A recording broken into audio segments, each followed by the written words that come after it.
Whoa. Why did you play it again? No, I just want to look. Wait. I was supposed to. I actually thought that you got punched in the left eye, Hokage. I don't know. Maybe it was my screen, but it seemed from my screen. It seemed as if you got punched in the left eye. I have a black eye. I do. Have a black eye. Wait. What happened? Wait. I got a fight coming up, and I collided heads yesterday, so I got fucked up. Hey, that's look, man. Shout out to Maple Syrup, man. You did it, man. Congrats, man. That's one of the nastiest daggers I've ever seen, man. Congrats, not a dagger, man. They didn't deserve nasty. No, wait. No way a dagger. Wait. Hold up.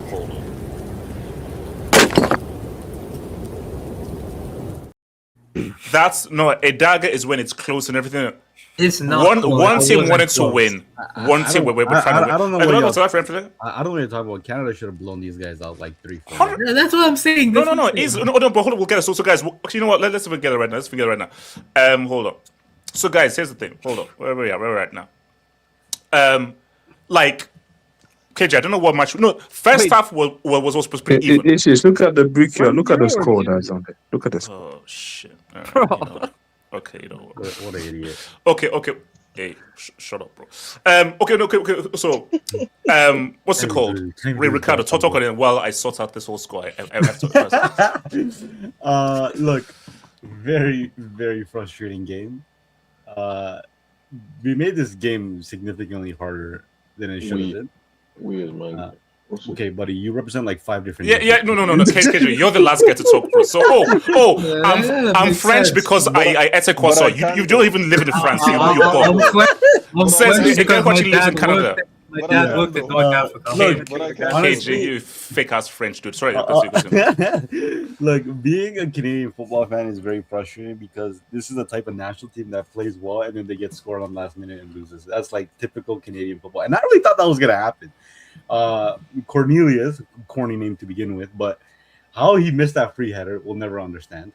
No, bro. What about that moron Promise?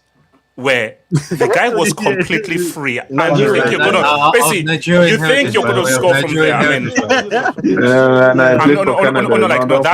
just annoyed me, bro. That guy plays for Canada. Don't put Nigeria. Yeah, he's Canadian. Guy's Canadian. Look, there was that chance, and then the one where like I think it was at the end of the first half, where the ball was just scrambling in and around the goal line. It was a great clearance, to be fair. Yeah. That should have been the 2-0 right there. The breakaway where Jonathan David, man, but you gotta go like Superman on that ball, bro. Like that could have been 3-0 right there, and then the Estacio goal. I mean, by the way, that's a real Portuguese midfielder, by the way. Stop. He's showing Vitinha levels, but here we are. Yeah, real Portuguese with the number 7 on his back. He's showing up for his nation. Look. I don't know why some of you guys thought South Africa were gonna do something. Like they didn't even have any, like what chance did they have their entire game? Like the best highlight for South Africa was like the double nutmeg that fullback had on I forgot which two players it was. They had some good passages of play in the second half. They just couldn't. They couldn't shoot the ball. So I mean, okay, great. But I mean, the real okay, I will admit the game. I'm assuming if you're neutral, this game was dead. It was a boring game. It was no. I think I think for me, like I'm more fascinated because I think you could tell that there was tension, so you could really feel the tension in that kind of a first. So like basically, no knockouts games for me are boring because there's so much at stake. Guys don't want to do anything. But I think second half, South Africa like, fine, we're going to go for a counter. But it just shows you a quality player changes everything. The moment Alphonso Davies came on, I'm like, he brought so much quality on the board that was just missing from the whole cricket game, bro. So yeah, look, I think if Canada had gone on and just scored those chances they've had, a 3-4-0, I think it would have been a super dominant performance. But I thought even it was a 1-0, it was Record your mic. Black Seal is backstage. Okay, no, I just thought even the 1-0, like it was a matter of time when the goal was gonna come because South Africa didn't really have a threat all game. And Alphonso Davies, look, it's very clear that he's not 100% here. Brother Hurt, man. Yeah, he wasn't really trying to outpace the fullback, the right back on South Africa. He was just trying to play it smart, probably put in an incisive pass. And to be fair, he put in a great pass literally as he came on, and then obviously Promise David doesn't know how to lay off a ball to the right, and he just takes a shot instead. Now, granted, it was a decent effort, but he had just came on. He wants to test the keeper. I don't necessarily blame him, but I mean, yeah, you can definitely see when someone like Alphonso Davies' quality comes on the pitch, the rest of the team elevates, and you just see the difference of an elite player versus a non-elite player. I mean, I don't know if he'll start the next game, whoever it may be, whether either Netherlands or Morocco. But that's a 12. Actually, we'll look ahead before, but yeah, that's a 12 one though. Yeah. I mean, I'm just glad it didn't. All these wasted chances, it didn't come to bite us in the ass. Bro, I was just feeling that South Africa going to get like a sucker punch somehow. Are they going to get a sucker punch? But that would have been the most Canadian football thing ever. Like they get a jam going and they overall, your mic. I mean, overall, that was kind of my. All right, Barry, talk to me, Barry. Yo, AJ, man. What up, Streets? What up, panel? How y'all doing, man? And by the way, our first ever knockout win, even game, is in American soil. That's what I call football heritage. but listen, the game, bro, it wasn't great, man. But I was expecting that a little bit because it was the only game of the day. The world is watching. First ever knockout game. Like, it's the biggest game of their lives for many guys on the pitch for both teams. So it was going to be an ugly game no matter what, from what I thought. But yeah, I was scared that when we came to the 75th minute that we were missing a lot of chances. We weren't clinical. We were doing the wrong gesture at the last sequence. So I was like, maybe South Africa, they could bite us back in the butt. But the more the game was going, the more I was like, you know what? I didn't feel like South Africa was going to score. So I just thought either way, the only way that we could lose was a penalty or just a fluke extra time or whatever. But overall, I'm very happy that we won. But the bad thing is that the next game, round 16, we might give the Netherlands and or Morocco, which is Bear. We got something for them. We'll see. Wait. What do you have for Netherlands? I don't know what it is, but we got something. Okay, fine. But Ricardo, brother, our keeper though, Maxime Crepeau, the way he's playing, bro, in this tournament, maybe we might not concede a lot. So yeah, but overall, the Dutch haven't lost since 2010 in regulation time. Who? The Dutch in 90 minutes. Who cares? Blacksoul, who cares? There's a place for everything. You saying we have to do the way? Well, the game packed up anyway, so it doesn't matter. Yeah, but y'all know me. I don't drink and all that, but I'm gonna go downtown. I'm gonna try to see some people, man, at that party. Man. Look, come on, tell me about it. Bring down. No drinking. So can I just ask? Wait.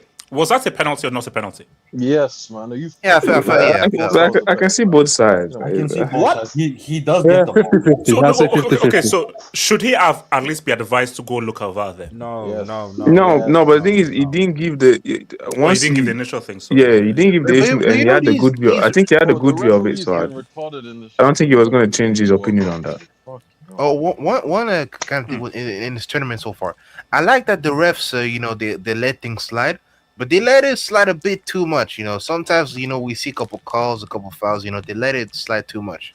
I think that's an instruction, Loki. I think that's blowing an a whistle instruction. like every 2 or 3 minutes because of a touch or something that you see. No, HH, I think they're being told to let the games go, bro. But this is crazy. Which Okay, is I've never 100% seen is anything fair. like this. Okay, wait, hold on. Let me and Hokage talk to me. Thoughts on your Canadian rivals across Yeah, the go border. after Also. Hokage, please. Yeah. Congrats to Can I go Canada. after Congrats. AK? It was an all right game. I'm like UHH. I don't find any knockout game boring because it's just that someone's gonna lose today. So Yes. I was waiting. There's I jeopardy. thought There's jeopardy. there's jeopardy. So I was scared for Canada that this would go to extra time and South Africa would just somehow get a shithouse goal some way. But great goal in the 92nd minute. Yeah, I think if you're Canada, getting to the round of 16 was kind of the target, at least from outside. Oh no, I of think perspective of it's great. Canada. I mean, like, I know this is, but again, what was people in here? Do you see a scenario where all three hosts get to the round of 16, or someone is going to f up? Mexico are getting packed up. Yeah, Mexico. The thing is, bro, Oh, bro, you're Wait, seeing what it right did now. Mexico lose? But Mexico hold lose. on. But hold on. Shout out to my reports and everything.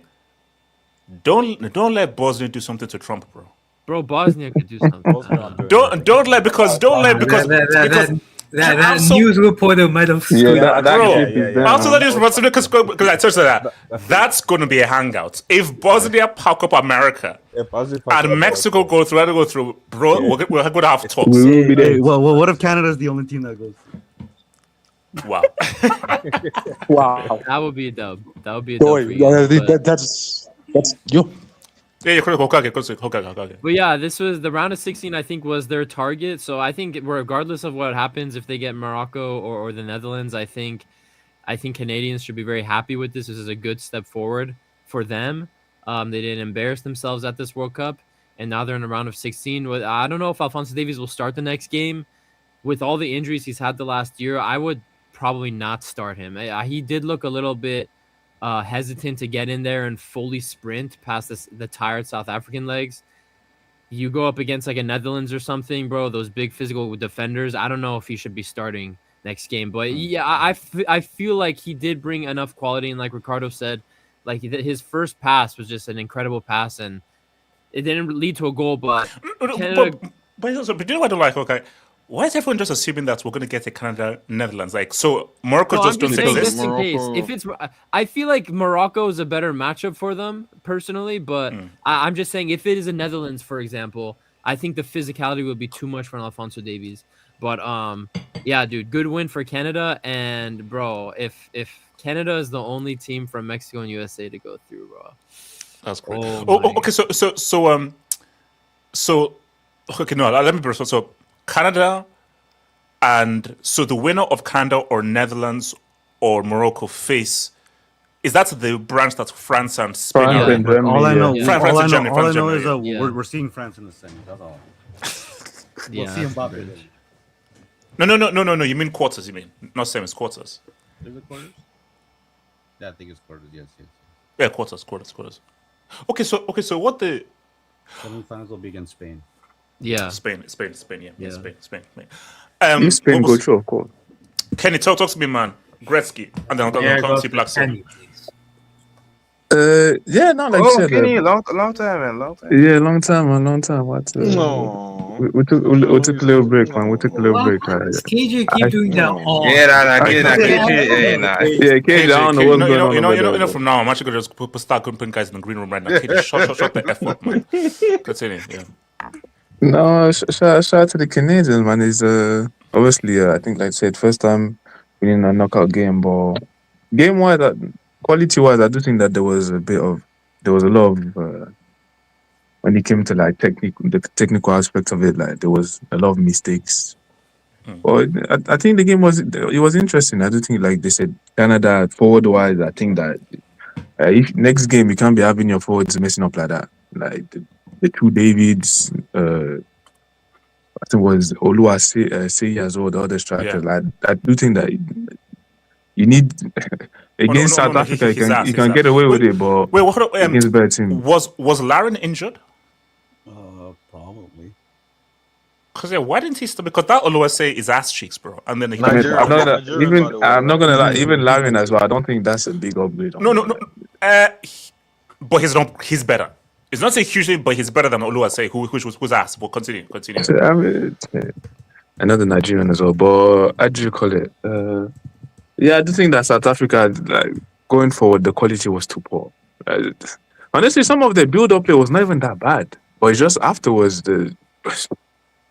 again, like you just said, just one quality forward can change the country's like the whole country shape. Because honestly, the forwards for South Africa were garbage. Like, not good, man. The final third play was non-existent, but.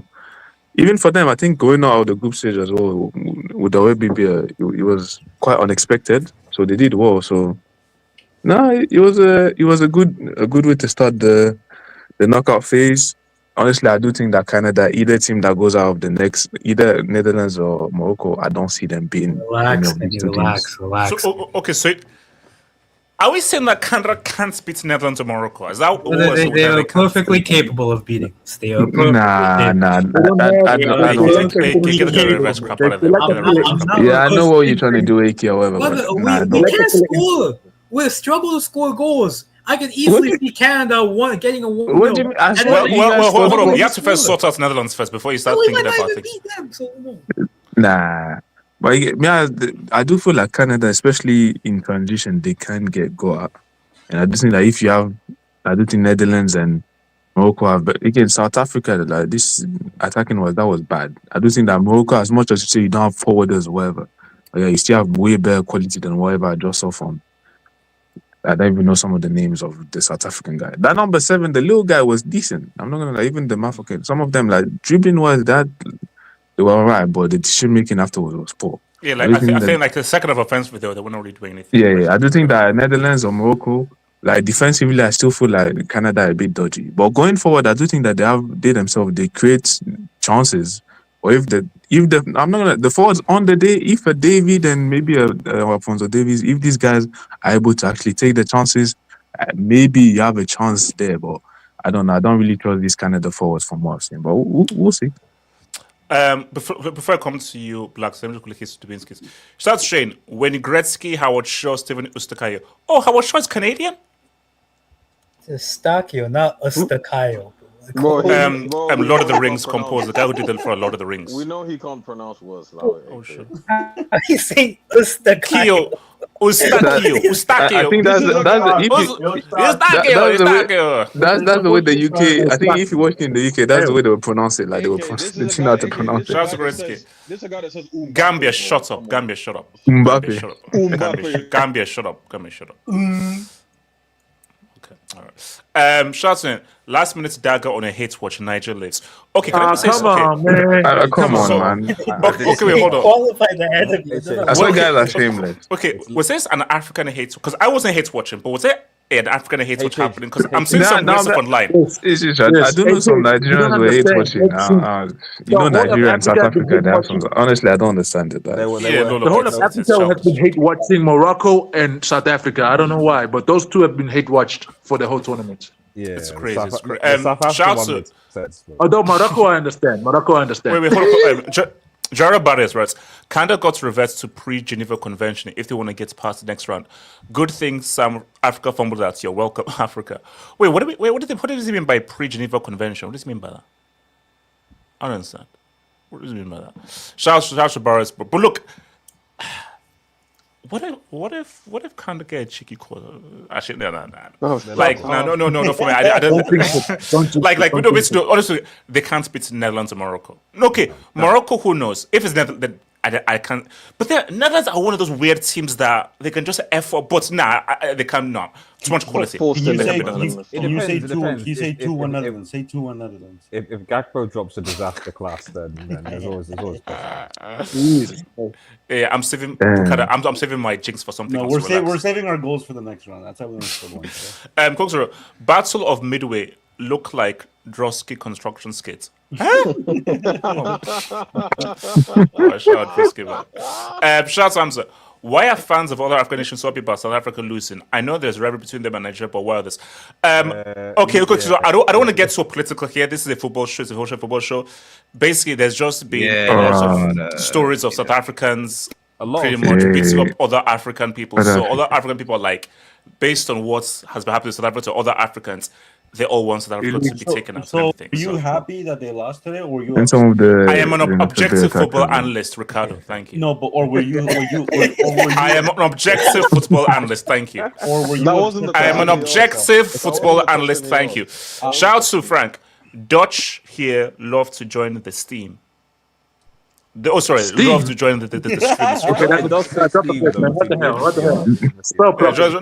No. Basically, once there's space, I'll just tell me when there's space, and I'll give you space. I'll throw out someone like that moron, Ricardo. What? What's it called? Black Seal, talk to me. May I go after Black Seal, please? I'll go after AK. You may, AK, you may. That game was actually pretty effing bad. Like you could, it only got interesting like in the second half once Alfonso Davies came in, and you could actually tell, okay, now they're playing on another gear. I was actually worried when he came on, to be quite honest, because he was been injured all this time with that hamstring, and he's a player who relies on speed. So Black, so real quick, so you don't have to answer. This is just a random question, but you don't have to answer. A quick question. Before the game, did you make any offerings for a South Africa dub over Canada, or did you, or no? There are no Cuban. Okay. So keep going. No, it's fine. Black, so your silence is enough. Keep talking. Just keep talking. Yeah, I went overrating this Alfonso Davies like little cameo. Like, Hey, no. He was the best player on the pitch for the. That's why the motherland can't move forward, man. We still struggle with Juju and all that, man. Hey, look, it's called Gid. It's called Gid. Hey, man, it's And also Ricardo, you can talk. Your people are in this as well. yeah. Bro, the whole of Latin America is in this. The whole Latin America can talk, so no offense. But anyways, yeah, I was actually impressed by Mbolokasi, to be quite honest. He was actually very, very good today. He kept Davids and the other Davids and your Nigerian brother quiet. So anyways, deep down, I wanted to see South Africa versus the Dutch. Because if anybody who knows history knows. Wait. Yeah, that's crazy. You want anarchy? Yo, Mandela talking. I wanted, dude, you don't understand. I don't want peace. I want problems. I wanted Dutch versus South Africa. I wanted England versus USA. Netherlands, Morocco. I know, but the sacrifice that would have happened would have been. Hey, what was that? I defended. Oh yeah. But what happens if Netherlands beat South Africa? They'd be reverting it to type. They'd be calling it a different name. Back to pre-clone. So yeah, it's okay. Yeah, let's move on. But anyways, I don't know how far Canada can actually go, because I feel like they lack a bit of that cutting edge sometimes. And also, if they face Morocco, the Dutch, that midfield's gonna get overrun. I'm sorry, they can't handle that midfield. No offense. And also, I don't think that they can handle the defense. Yeah, they're getting knocked out next round. So congrats, Canada. So can America and Canada only meet in the final? Semis. What are we doing here? Like, what are we doing here? Like, what are we doing here? Like, what are you talking No. about? It's somebody reason, guys, what are you doing here? Guys, yeah. And then America, Canada is the same as then the what yes, of course. Half up. That's why you're the goats. That's why you're the goats, man. There's more likelihood that he's going to play in the when's the last time one prediction of yours came true? I'll let you know in a few minutes. Class to continue. Oh shit. But anyways, congrats to South Africa. Thank you, Hugo Broos. Hugo Broos has actually done an amazing job for Bafana. You know, taking them to the World Cup, taking them to the knockout stages for the first time ever. I hope he stays, but I think that this was his last game, the South African coach's last game. Hopefully, I can see more of these South African players move to Europe because they need to improve. The only way to improve is by playing with better players. No offense, but they need to get the hell up out of here. Anyways, I mean, you know, congrats to those guys. What's the average age of your squad, if you don't mind me asking? If you don't mind me They're like asking. around 25 or 30, somewhere there. So, what do you guys have like a dual national pipe? That's a big average. Wait, hold on. Yeah, like that. These are the youngest and the old.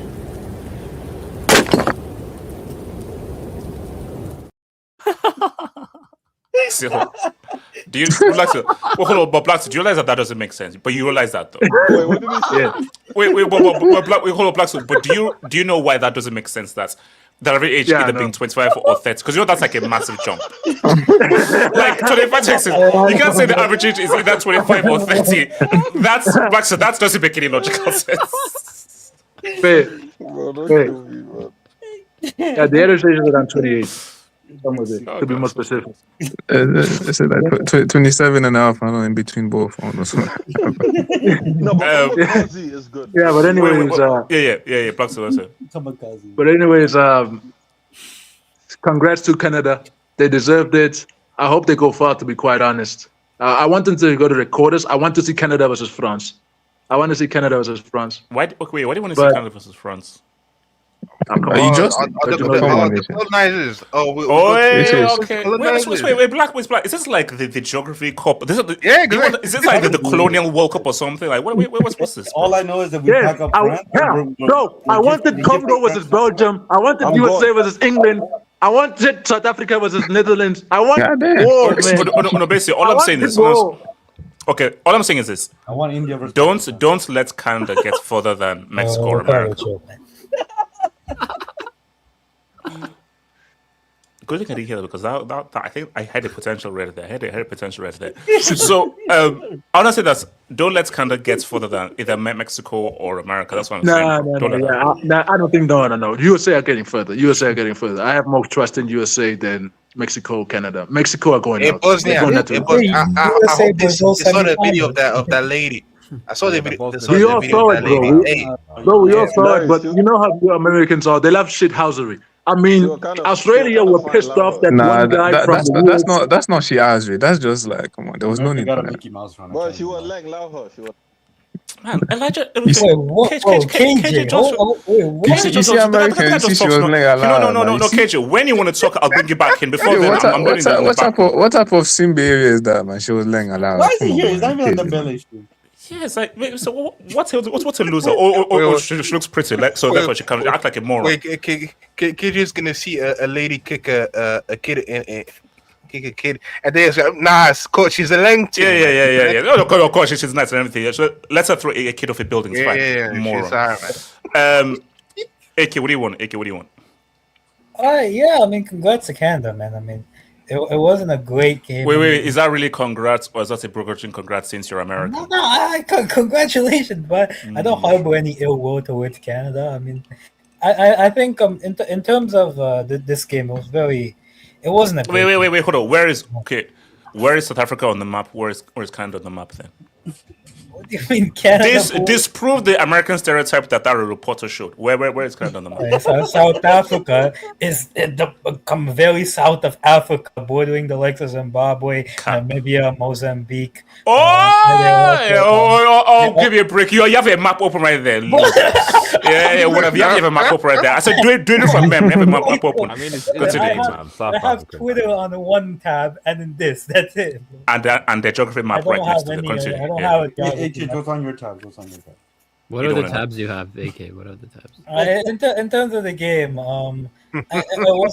it wasn't great, to be honest. I think South Africa, they spent 90 minutes press baiting. They spent 9 minutes passing around the center backs, hoping that a midfielder could do something. But unfortunately, when you have brother, the midfielders can't move on the ball. It's a big issue for them. Like when the midfielders they turn on the ball, they're very slow. So they don't progress the ball fast enough, in my opinion.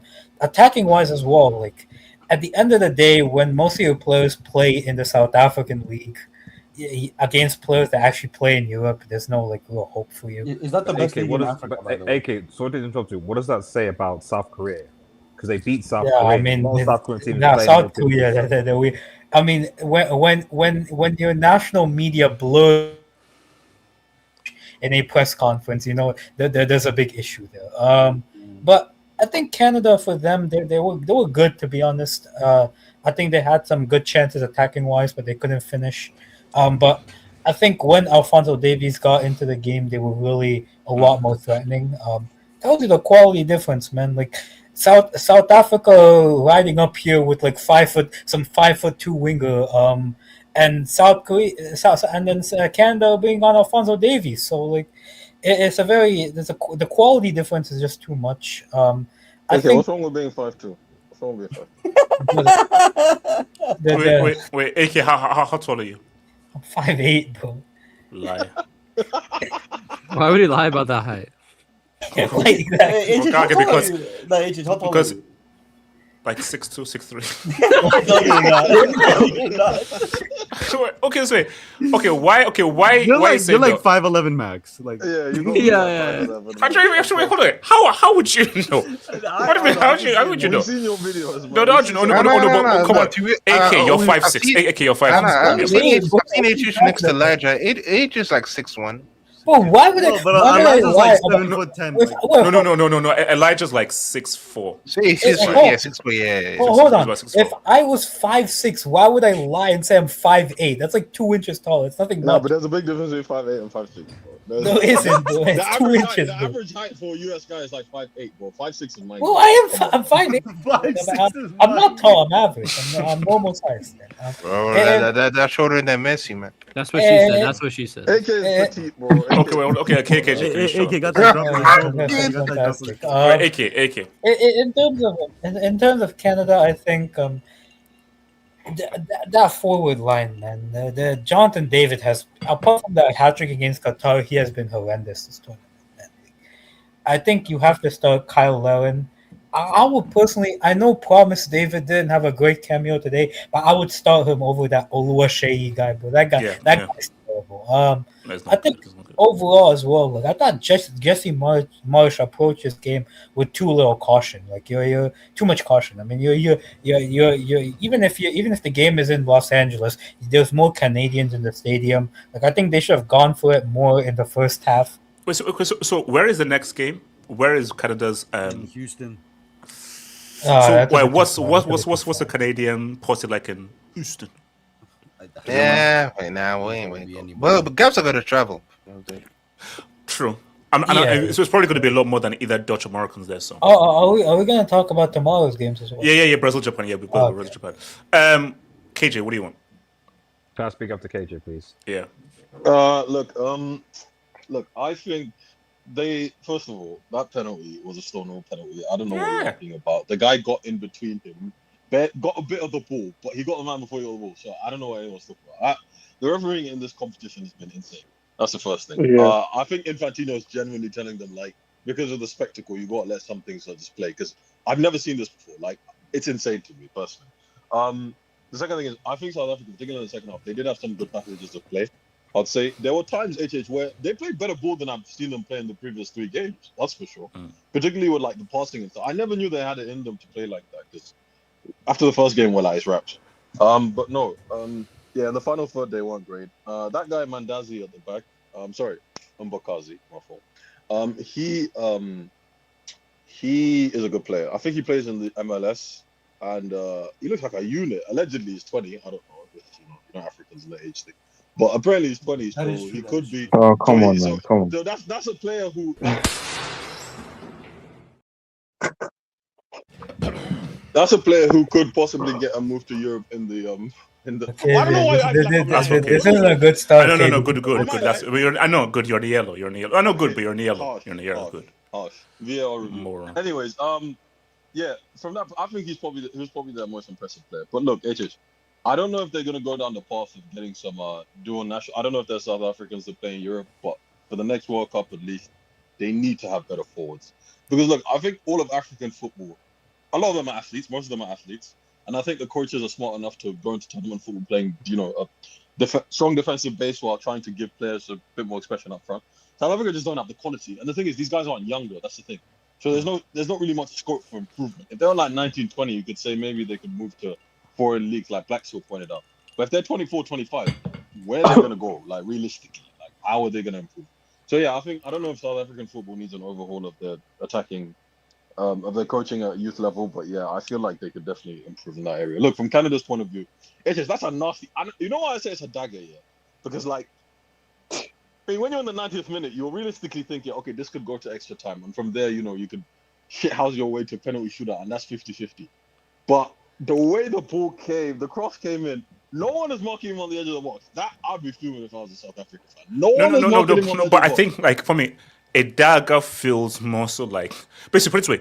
Do you know what a real dagger is? And Hokage may not like me bringing this up. Was Grosso's goal against Germany.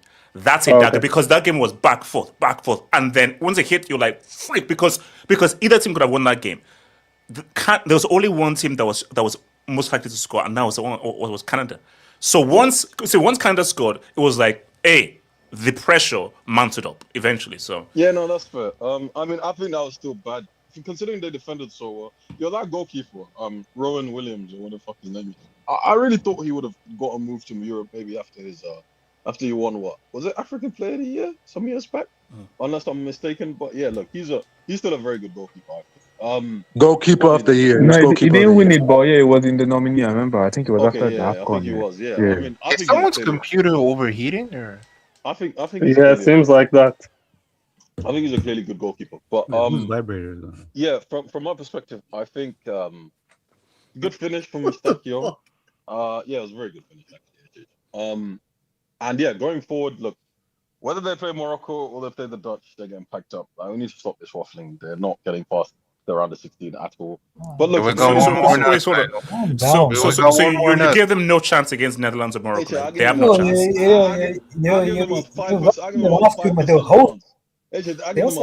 There'll be more Canadians. Wait, hold on.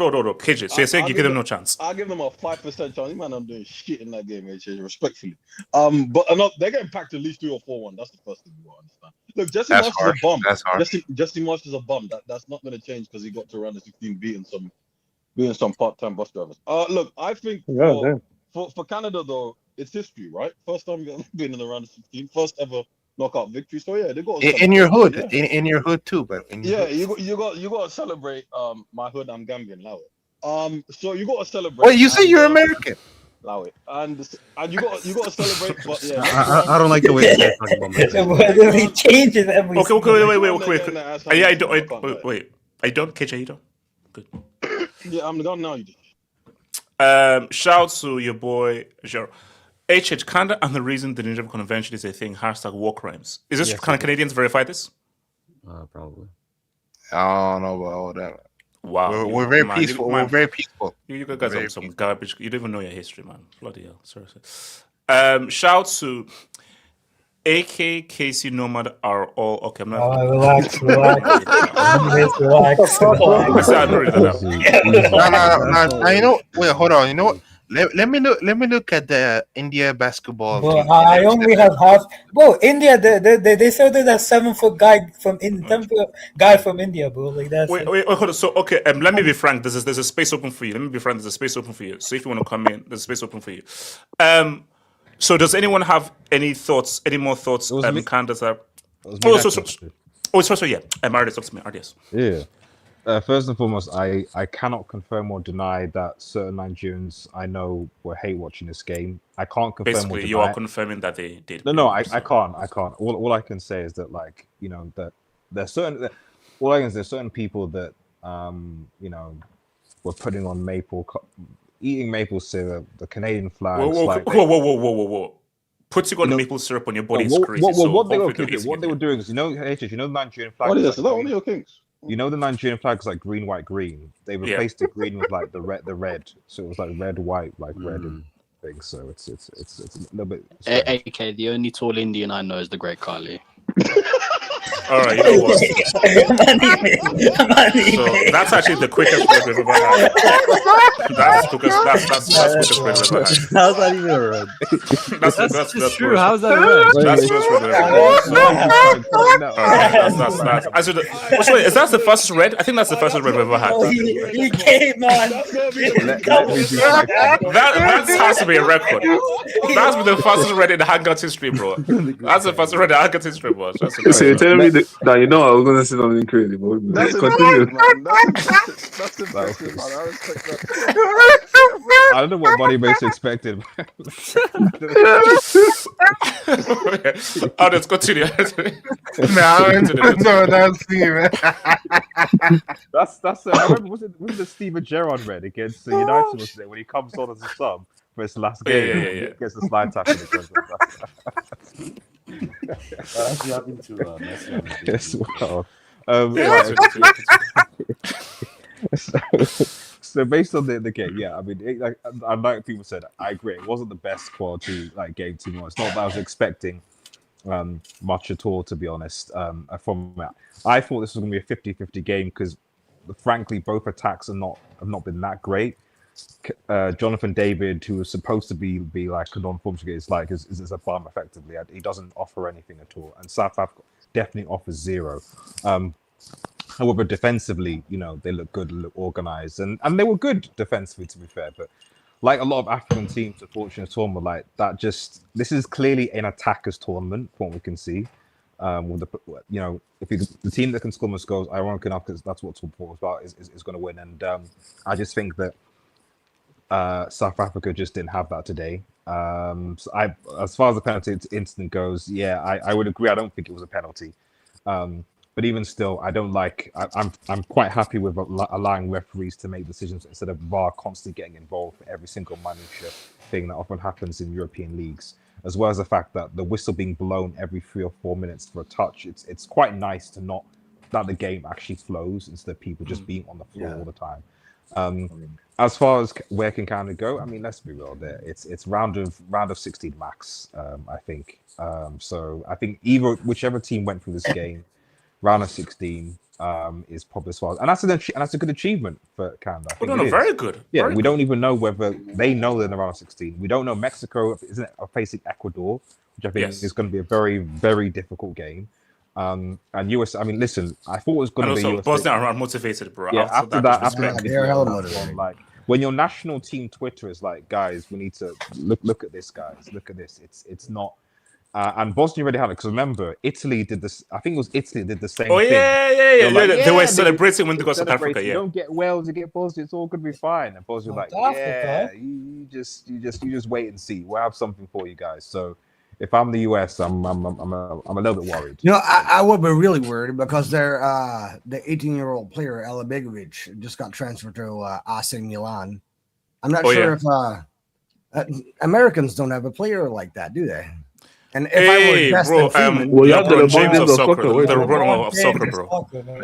But they got Amorim over there, man. But forget about it. It's okay. I'm hearing Gonzalo Ramos went over there. Yeah. Yes. For a good back too, bro. Amorim, bro. He also wants Mason Mount, and I'm pro Amorim. Right. Mason Mount is scoring 20 goals in Serie A. Let's be honest. The good nights are coming. Wait, hold on. Let me bring this one. Shout out to your boy. Okay, you know what? I'm sorry, but Somaliland are getting to the World Cup before India. I mean, no. Hold on. Somaliland is that new country, right? That's not a crazy take, though. Yeah, is that a crazy take? No. I don't think that's a crazy take. Look, I'm not touching that, bro. I'm not touching that. Wait, hold on. Okay, Betsy, I'm coming to you, and then I'll come to you, Frank, as well. So, Betsy, thoughts on this game, Betsy? I didn't watch much of it. I watched the last 20 minutes or so. I came more for the previews of whatever is gonna happen. Okay. Yeah. Okay. So Frank, did you actually watch this game, Frank? Yes, full. Okay, so Frank, so talk to me about this game and little dip your toe in of the preview because this is the team you could potentially face this team if you deal with Morocco. So talk to me about this and also your Morocco game. Are you scared? Who? Me? No, not at all. Not a single bit. That's crazy. Damn, AK, you gonna take that? Yeah, my boy. Let's go. But no fear, man. We got one more in that. So, Frank, go for it, Frank. No, what I was gonna say is that I think, and personally, and that South Africa would have done way better with a coach like Senegal. I think that would have been fantastic because they do have the qualities. They do have. I mean, look at how they played. They were defensively really good, and even though that they played as a low block, I think they did have some really good opportunities. I mean, let's face it. And I think with a little bit more motivation that it could. I mean, hell, they organized the World Cup in what was it, 2010? 2010. Oh, that's you guys made to the final, you know. And then obviously Spain doped. It was beautiful, wasn't it? Yeah.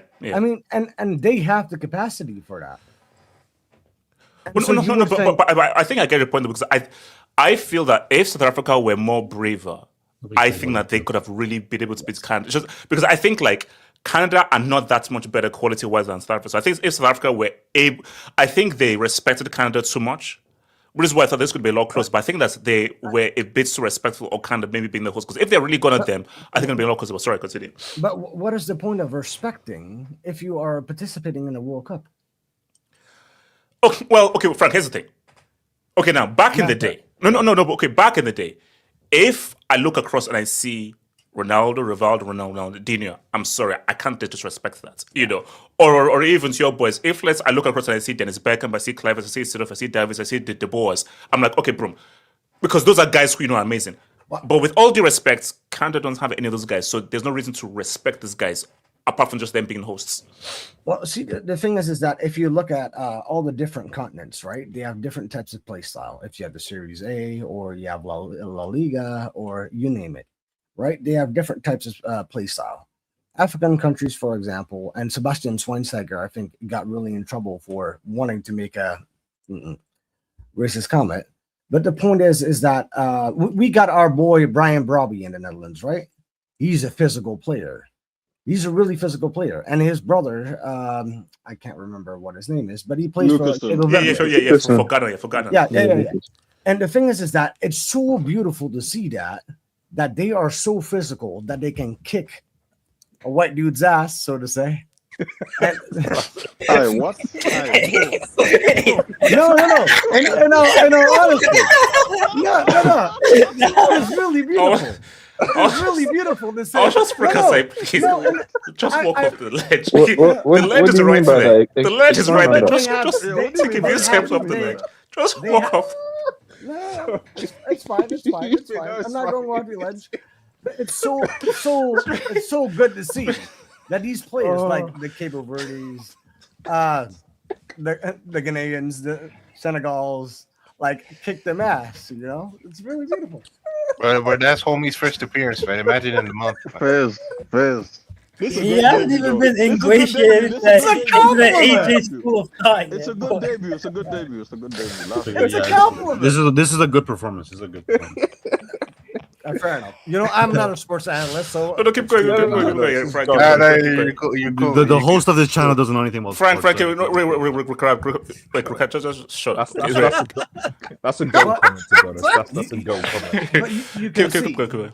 But you can see, for example, in the Netherlands, and that's why I think my boys are going to become the world champion, because they have a perfect mix of every single race that there is.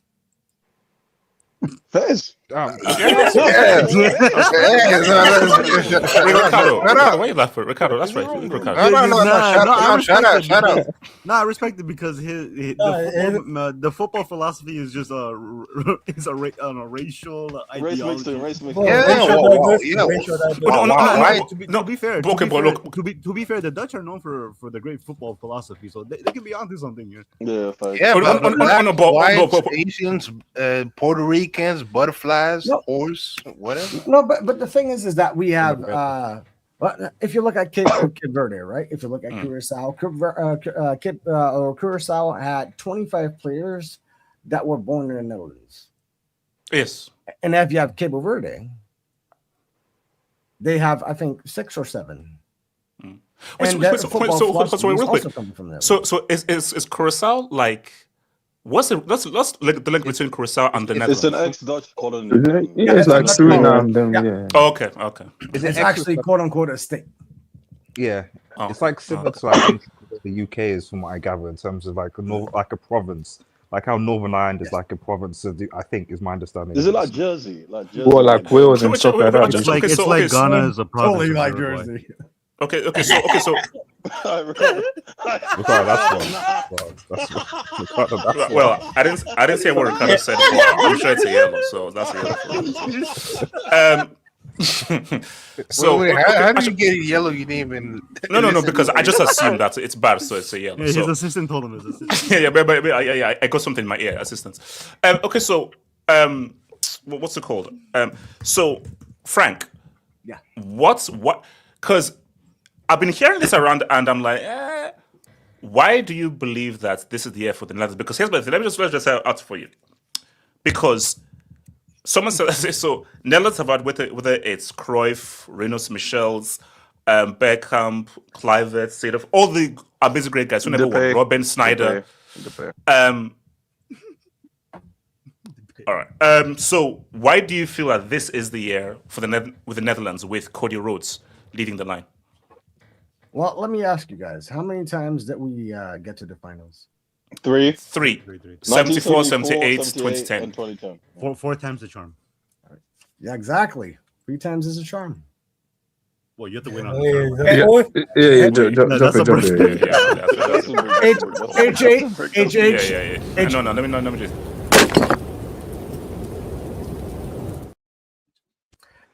HH, I am willing to give you $50 right now if you would do a live review, and you don't have to show it.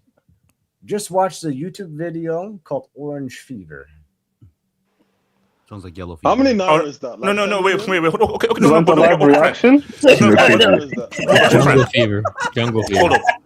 But Frank, why? But tell me, why do you believe that this is a team that can beat either a France or an Argentina who are considerably better? Frank, don't feed his OnlyFans addiction, by the way, so don't give him. Hey, Frank, just ignore this more. Yeah, keep going. What you say, Frank? I believe we have a team that literally has learned from every single mistake in every single World Cup. That's why we have 26 players, the maximum capacity that you can have. That's why we only have 3 goalkeepers instead of 4. I truly believe, with my orange heart, that we have a solution for every single team. What's your solution for France, out of curiosity? And Koeman as well. Is Koeman tactical? It's easy. Is Koeman tactical? Yeah, that was my question. Louis van Gaal, Louis van Gaal, Rijkaard, boom. Ronald Koeman, great player. Ronald Koeman, tactics. Talk to me. I will talk to you, and I'm pretty sure I already was. But okay. Wow. Sorry. See, the thing that sounded a little bit flirty between you guys. The reason why I think we are only not going to win this, but also let people see that this is total football 2.0. Because, like I said, we have a solution for every single team that we are playing against. France likes to play patient, so we will just go fast on the sides. Same as we did in the friendly against Uzbekistan. If you watch that game back against Uzbekistan, you will see exactly how we play against France. Did we lose? Yeah, sure. But don't be fooled, folks.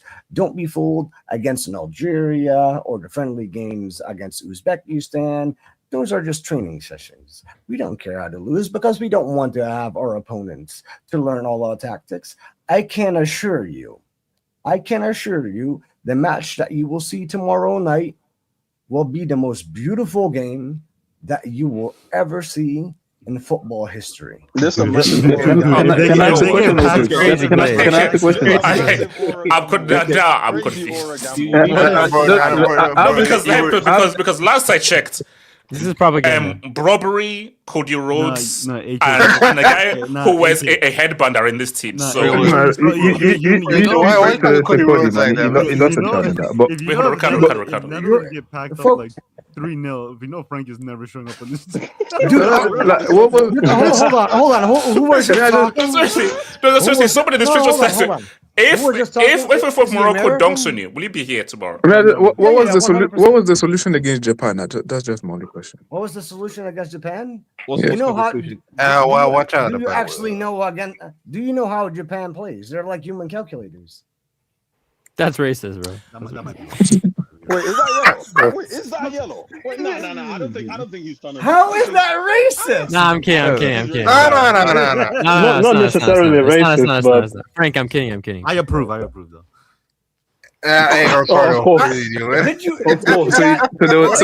So there was no solution against the human calculators. That's what you're telling me then. No, it kind of was a solution. That's why we drew and did not lose. I mean, we are not England. It's true, they're not England. Okay. So what's your solution for Argentina? Frank, hold on, Frank. What's the solution for Argentina then? Put some black players on the pitch, and then you got it. Not get caught up. It's really easy. Not get caught up in emotion. Then bring our tallest. That can do a 2-time header. That is true. The Weghorst did dunk on Argentina before. Like, I'm sorry. Why do you think they kept him? Yeah. It was. That's their secret. When you're dunking on Weghorst, Argentina go to penalty. It's a little bit questionable for Argentina. I forgot that happened. I am not going into the Messi debate. Personally, as a Dutch, I think they're cheap, cute, but not really respectable. But fine. If Messi fans want to argue that, it's fine. Just look up the. You just lost Ricardo there, man. You just lost Ricardo there, man. We got a little back to back, man. We got a little back to back. Wait. Okay. So AK. Hearing Frank's kind of confidence and everything, do you have any confidence in your team to somehow shock Netherlands, or are you just going to just bend over and take it? I don't know what went on. Did you see what happened? Wait, AK, respond. Like, respond. Stand up for your country. Did you see our coach, our confidence? Did you see our players' their confidence? They're not scared of anyone. In terms of the game, bro, HH, you know me. I'm a realist, man. I'm not gonna come here with like how I fake optimism or anything. I think the Dutch are a very good side, honestly. I think they've grown into a tournament. There's 5-1 against Sweden. In the Tunisia game, I think the second half it wasn't like the best, but the first half they were really good. In terms of attacking play and stuff. It's gonna be a difficult game for us, man. Like, I think my issue with this Morocco team is that we do not put our foot on the throat of opponents when we have to. And now, okay, I think, and also you also need another goal scorer of Harper and Saibara. Yeah, exactly. We don't have. And I think the issue with our team is we're playing a midfielder on the right wing, we're playing a midfielder on the left wing, we're playing a midfielder up top. And then we're playing 3 midfielders behind them. Sounds like HH's wet dream. I can't lie, bro. So it's literally our team is HH's dream team, bro. We have the Tesh, the Salini, but I'm not sure about her decisiveness against the Netherlands. Now, one thing is the Dutch do give us space. I was coming into this tournament.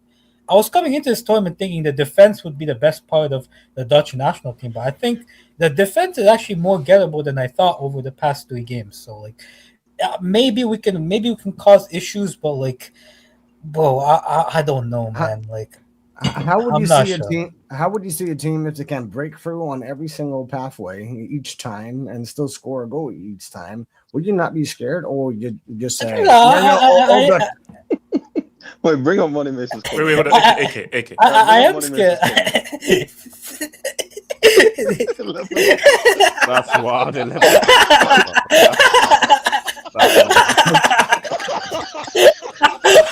All right, okay. Wait, hold on now. Yeah. Here's the thing, right? You don't like that we are precise, are you? Oh no! I'm just not. You better win tomorrow with this one because if you lose, you're gonna look crazy. If you lose tomorrow, we're not gonna win. We're not gonna lose. We're not gonna. Okay. I think So the Dutch way. The problem is like the attack, bro. Like it's but Brian Brobby versus Issa Diop is a mismatch of the ages. Man. Like Issa Diop is one of the worst center backs I've seen play for my national team. Anyone against Issa Diop is a bad. So okay. So You know, do you have any and answer it's so for funny Denzel? too. And it's so funny too that everybody would think that it's gonna be an entire culture war here. No, I don't think that. I really think that it's gonna be a genuinely a good match, and that no matter what happens, obviously the Dutch won, but that there is genuinely gonna be respect. We have a huge diaspora of Moroccans here, right? But I hope the far right doesn't, gain popularity after. For this guy, in terms of that's the thing. In terms of the right side of politics, to be honest, to be honest, I think our left side is actually a better part of the team. I think Nusa Mazar has actually played really well this tournament. Then we will play for the right side. Easy peasy lemon squeezy. Yeah, that is true. I am worried. Hakimi defensively has been a bit hit or miss this tournament. Is Mazraoui gonna play? AK, is Hakimi distracted at all? Artist. Yes, I believe so. That's low hanging fruit. I believe so. Unfortunately, yes, I do believe so. Yeah, I'm just saying there's distractions. So. That's what I love about Moroccans is that they have a good upcoming force, right? But they are not the team as they were in Qatar, for example. Hey, Joe was scared for a second. They were not as they don't have the capacity that they have right now. I mean, and in all fairness, we can argue about Qatar, about Messi, and the handball, and that we didn't go through because the dream of the Dutch would have always been against Morocco. Like, let's bring it on. Like, let's see who's the big boy. Oh wow! Okay, hold on. No. Are you saying? Betsy, that's you knew what you were doing. That's best. No. AK goes to the AK. Are you saying out of all the great Dutch rivalries with the likes of Germany, with the likes of bro, are you saying Morocco's there? Yeah, that's why I was surprised. Is this baby? Come on, man. No, but in terms of the game tomorrow, wait, hold on. Let me quickly look at the come to you.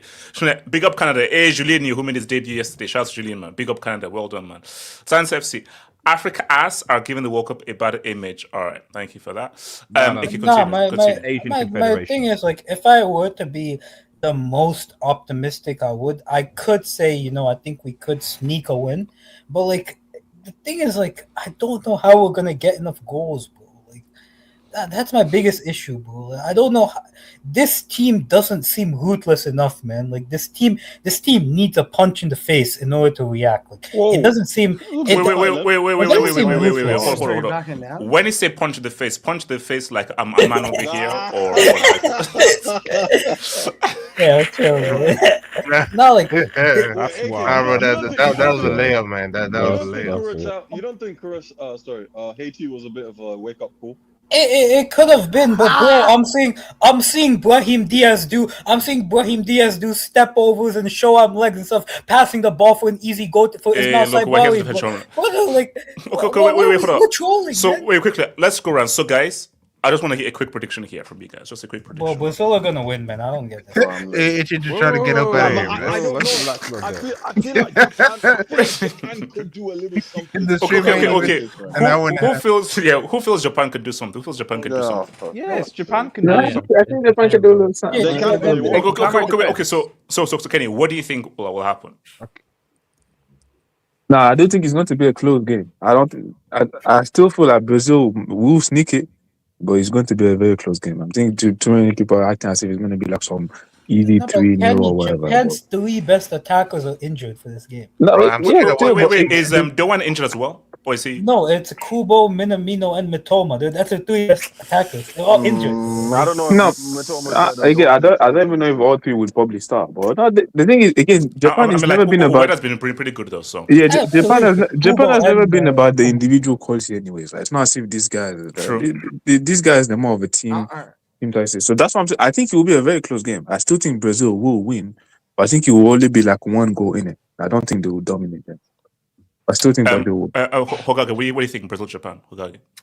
I think this is the next big step for the 100-year plan, the Japanese 100-year plan. They need to win a knockout match now. Yeah. I mean, Brazil.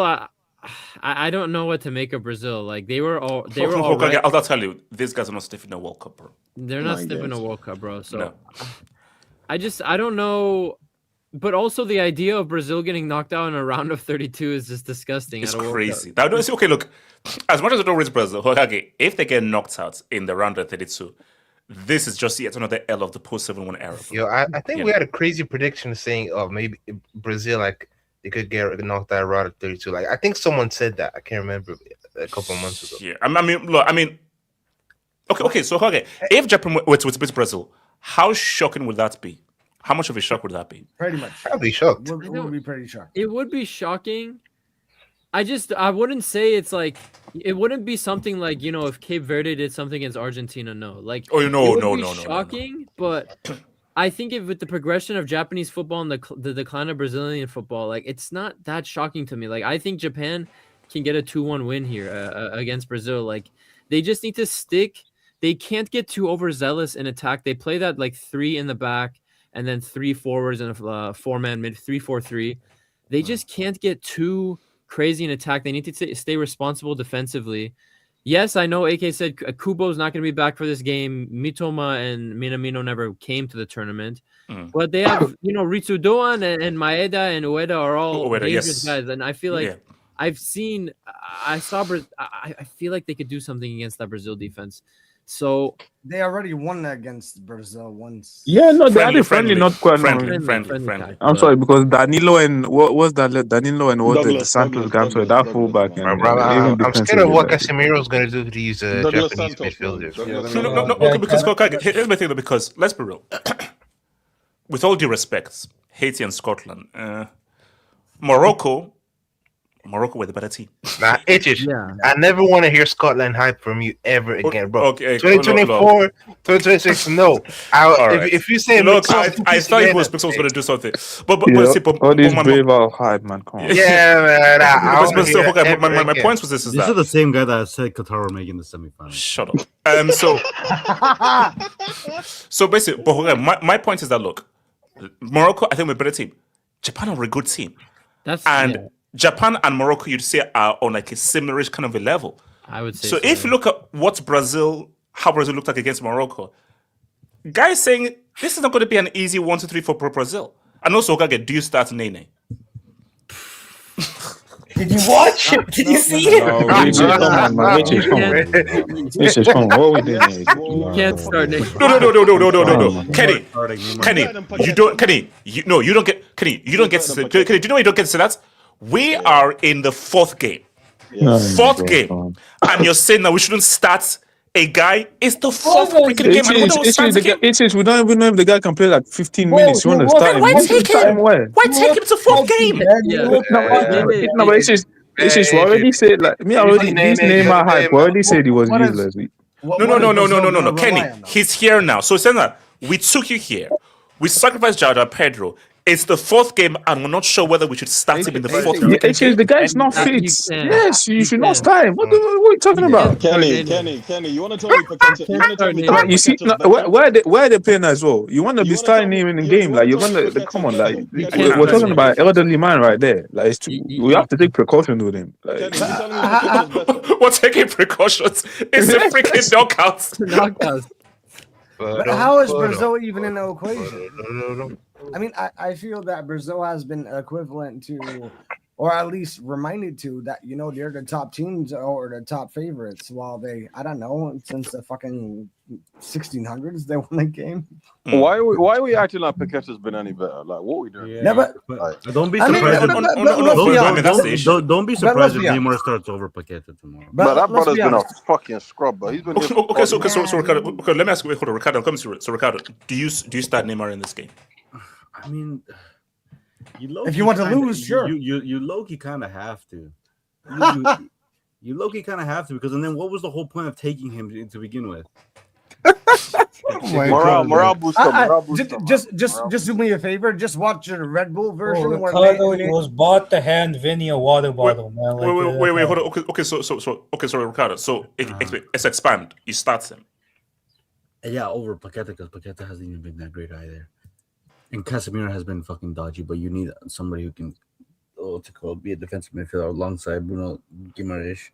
So you play Vinny on the left, Cunha up top, and on the right you can keep Ryan, and then put Neymar as an attacking. Okay, man. I don't like the way that sounds, man. Torres, why did you take it? If you're not gonna play him, then why'd you take it? No. I'm not criticizing what you saying, but bro, Nene, shit, bro, I'm scared, man. You might get injured again, bro. It could be an impact sub. If he moves, if he stays 10 minutes on the pitch, that's a win. If he stays on the pitch for 10 minutes, that's I can't actually believe we're actually in this situation. If you saw him play against Scotland, no, but Kenny, I get that, but Kenny. The whole point was this was the point. The medical team obviously said that, hey, he's good. All right, the medical team is good.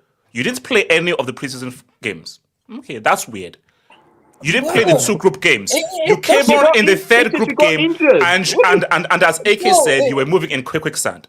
And now we're not sure whether you can start. No. It doesn't matter how good the medical team is. The medical team can have healing powers or something. Brother's gonna get injured again. He looks punchy. Bro, it's the knockouts now. Who gives we all know the guy is there because of peer pressure. No, but you can say knockouts. Let's be real. You saw his 15 minutes against Scotland. Did you see that player there? You want to be starting him in the Paqueta. Better than Paqueta. Better than Paqueta, though. But hold on. Here's the reality. Here's the reality. I'll record and then I'll come to you, RDS. The reality here is this: that guy I saw there can start. Yeah. I'm sorry. You can. That guy I saw against Scotland cannot start against Japan. Wait, I'm sorry. He wasn't that bad though. Why are we acting like he was awful? It wasn't terrible, but it wasn't great. No. In terms of movement, sharpness, that guy is not much. And also, it's Scotland. It ain't facing Japan. Scotland is where you're not facing a real team in the knockouts. That guy physically cannot start because he's not in a physical shape to start. We know Neymar's quality. We know of his quality. He'll always be quality. A great player is a great player. Is a great player. I'm talking about just physical sharpness, which is your fitness. Yeah, but the only way he's gonna gain that is by actually playing. So you have to run the risk in order for him to get in rhythm of the tournament. Like, they have no other choice. But HH, do you want a beautiful player that apparently you score only 4 times apparently in a World Cup, or do you want a beautiful player? What? Wait, hold on. I'm confused. What? I just searched. You only made 4 World Cup goals. Do you want a beautiful player, or do you want somebody that looks beautiful? Wait, what? I'm talking about Vinny versus Neymar. I have it. Vinny versus Neymar. So, and Neymar played at his first FIFA World Cup in 2014, where he scored 4 goals, placing himself as the joint third top scorer as the competition alongside his club teammate Lionel Messi. Although that can't be right because he's not. At the time. Yeah, at the time. But would you rather have a beautiful player like Neymar, or do you actually want a striker that is capable of actually scoring for Brazil, like Vinicius Jr. right now? No, but he's not taking his spot though. No. I get that, but he's still not playing. Play next to Neymar. No. But I think that's a moot point because both guys can play. So the issue is it's really Neymar or Paqueta, and the issue of the matter is that ideally you've got to start.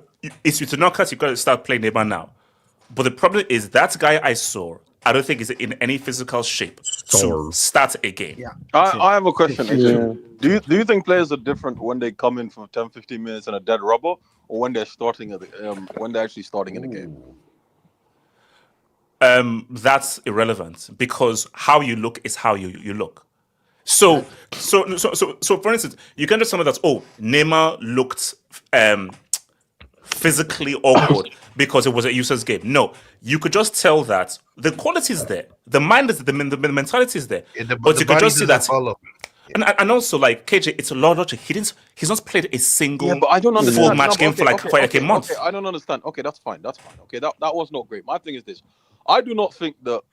Do you think that James Rodriguez is there physically? And yesterday we saw what he did, right? Look, I'm not saying that they're the same level because James. You want to talk about barely playing? James barely played football last season. That's enough. Yeah, he can barely stay on a team. So exactly. So like, I don't. My thing is this, AJ. It's the alternative of Paqueta against Neymar. I think Neymar has more quality than Paqueta. Still, I don't care. Obviously, yes. If it's not working, take him off for half time. It's not like I think Brazil winning 3-1 regardless of who they start. But I'm saying I think Neymar should start over Paqueta because I think in 3 games that Paqueta's been given, he has shown me nothing to suggest that he should be starting. That's the problem. What is he showing? Wait, hold on. Artist, talk to me. Artist. What if Neymar drops a cheeky little 2-piece? He won't. Hey man, Artist, talk to me. I am kind of done with this 20-minute bullshit.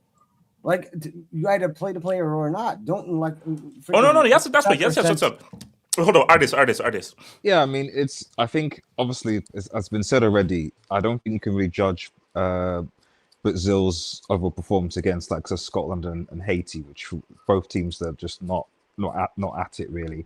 I do think that I am worried about this whole 4-2-4 thing because if you're saying that my worry with Brazil is that like when they come against organized teams, I think the midfield just isn't it. Your midfield of just basically Casemiro and Bruno Guimaraes, the pace in that is non-existent.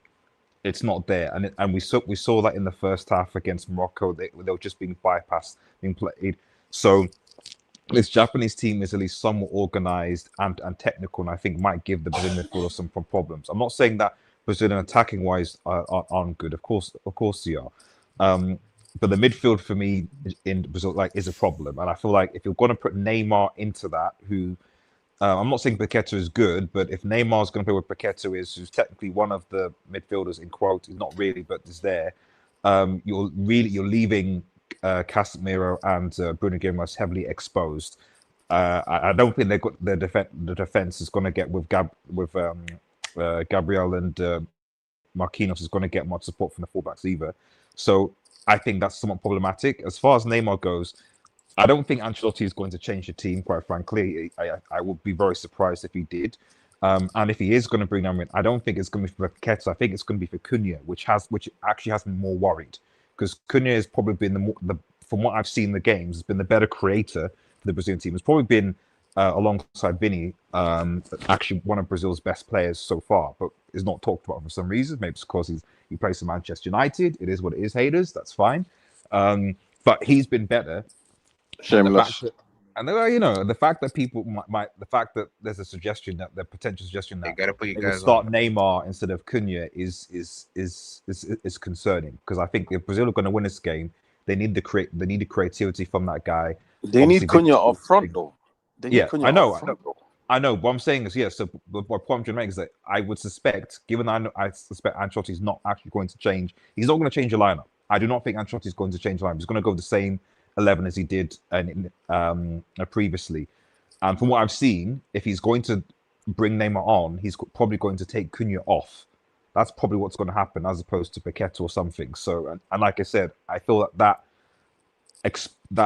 exposes Brazil's midfield currently. So I'm not saying that Japan are going to dunk on them, get 3-0, 4-0, etc. But I do think this is going to be a harder game than I think is sort of let on. So we'll see what happens. But yeah, if Ancelotti is, I think he should. I think But so do you see a scenario that Japan beats Brazil or no? Yeah, of course, it's a scenario that Japan beat Brazil. Of course, if Brazil's midfield is overrun, okay, because I love Casemiro, I love Casey, but he doesn't have legs. He doesn't have legs. I'm sorry. Like playing against Haiti in Scotland is not a. We saw us at United where one game a season. Yes, against the likes of West Ham, etc. Casimir going forward can do stuff, but against more organized and technical teams, even at United of the last 2 seasons, like he gets bypassed easily. So I wouldn't be surprised if because I think against the Morocco game he came off for after 50 minutes. I think because he was getting bypassed, he wasn't having a good game. So that link between him and Bruno Guimaraes, who's playing slightly better, for me is a worry. And if in the first half it's clear that Japan have dominated the midfield, I'd be very worried if I was Brazil. I don't know who comes on to change it. Do you bring on Fabinho? Edison is not, I don't think, is really a factor, really. And then be that defensive, possibly. But yeah, I don't think anyone thinking that this is going to be a slam dunk for Brazil. I'm not entirely sure. No, I mean, no even arguably, a lot of fairness is the Scotland game. I'm not saying that Scotland were amazing, but they did gift the goals. Most of the goals were just defensive errors from Scotland and with Vinny like pressing. It wasn't like this. There was some sort of creative magic coming from Brazil that they sort of just broke down a Scotland team, some nice 1-2 football through balls, etc. It was just basically Scotland, Andy Robertson and McGuinness, something like that, like smoking hashish before the game and doing defense. That was it. Like that. Like Steve Clark literally was like, I don't understand. Like you could see him a little pint of Guinness. Yeah, exactly. Pint of Guinness, so a bit of haggis, and that was it. Walked on the field and they did that. It wasn't really because Brazil really created and bypassed and got through to do what they did. Even though I appreciate it did create more chances, but that was because after Scotland conceded, they had to obviously be more open as a result. So yeah. So overall, like I said, it's going to be difficult. I wouldn't be surprised if Japan win, but I think that actually it'll go to penalties. But that's my. Hey, Jay, can I speak on this? Can I speak after? Yeah. Chronicle, talk to them. Then come to AK Chronicle. Yo. For me, starting Neymar is like career suicide, in my opinion. For me, it's because it's obviously not doubting in his level or his skill set, but one, you're trying to displace players that are already in form, such as Cunha. Two, Japan basically are one of the best runners. Like in terms of distance covered, these guys run for their lives. And with Neymar's fitness combined with that, you need all 11 players matching the fitness level. So that alone, he should not be starting. I'm sorry. I understand if you want to bring on Neymar 20, 30 minutes to go and Japan are winning and they change their game plan to not run as much. You want to break a lock or a low block, then Neymar can be it. But for me, there's no way you start him in this condition. So Chronicle, we are now in match day 4 and we're now in the knockouts where it's now big boy time now. And Neymar, your star player, is still an impact sub. Yeah. I mean, I said this from the start. Many of us said this from the start, though, that he's not ready to start. Sorry, Connor, yeah, go on. Just add to some we've not even mentioned the big elephant in the room. Why the hell has he not played Endrick? That's because he doesn't rate him. He doesn't rate him. To be fair, yeah, but why bring him if you don't rate him? Yeah, because Cunha and Ryan have done well. So where does Endrick really play? I'm just more frustrated about... No. Ego should be nowhere near here. Okay, but Chronicle, this is what I said right is there a scenario that Japan will win this game? Because yes, I'm just looking at what people are saying in the streets. People act as if we didn't watch that freaking Morocco game. And people act as if, this is going to be easy 1-3. Now, I think Brazil will win, but Japan can very easily beat. Yeah. If the hydration very easily is insane. You're overdoing it. Yeah. You're overdoing it. Yeah. I'd still give this like a 75-25 to Brazil if I had to like measure it on stat. I think like three and four times Brazil probably win this game. So, but there is a reality I can see. If Brazil are lackluster, they can't match the energy levels of Japan. They can override them. So, and Japan, like what Kenny said was spot on earlier. I think it was Kenny. He said it doesn't matter about all these injuries that Japan have, because as a collective, as a team, the chemistry that they have, like I would never underestimate these guys. I'm surprised that they haven't actually got a World Cup knockout win so far, but they're due one at some point. It's very unlucky that they got Brazil in the round of 32. That's basically one of the hardest you can get. But yeah, honestly, good luck to them. But my gut is saying Japan actually win this game, but that's probably me just wanting them to win instead of being objective.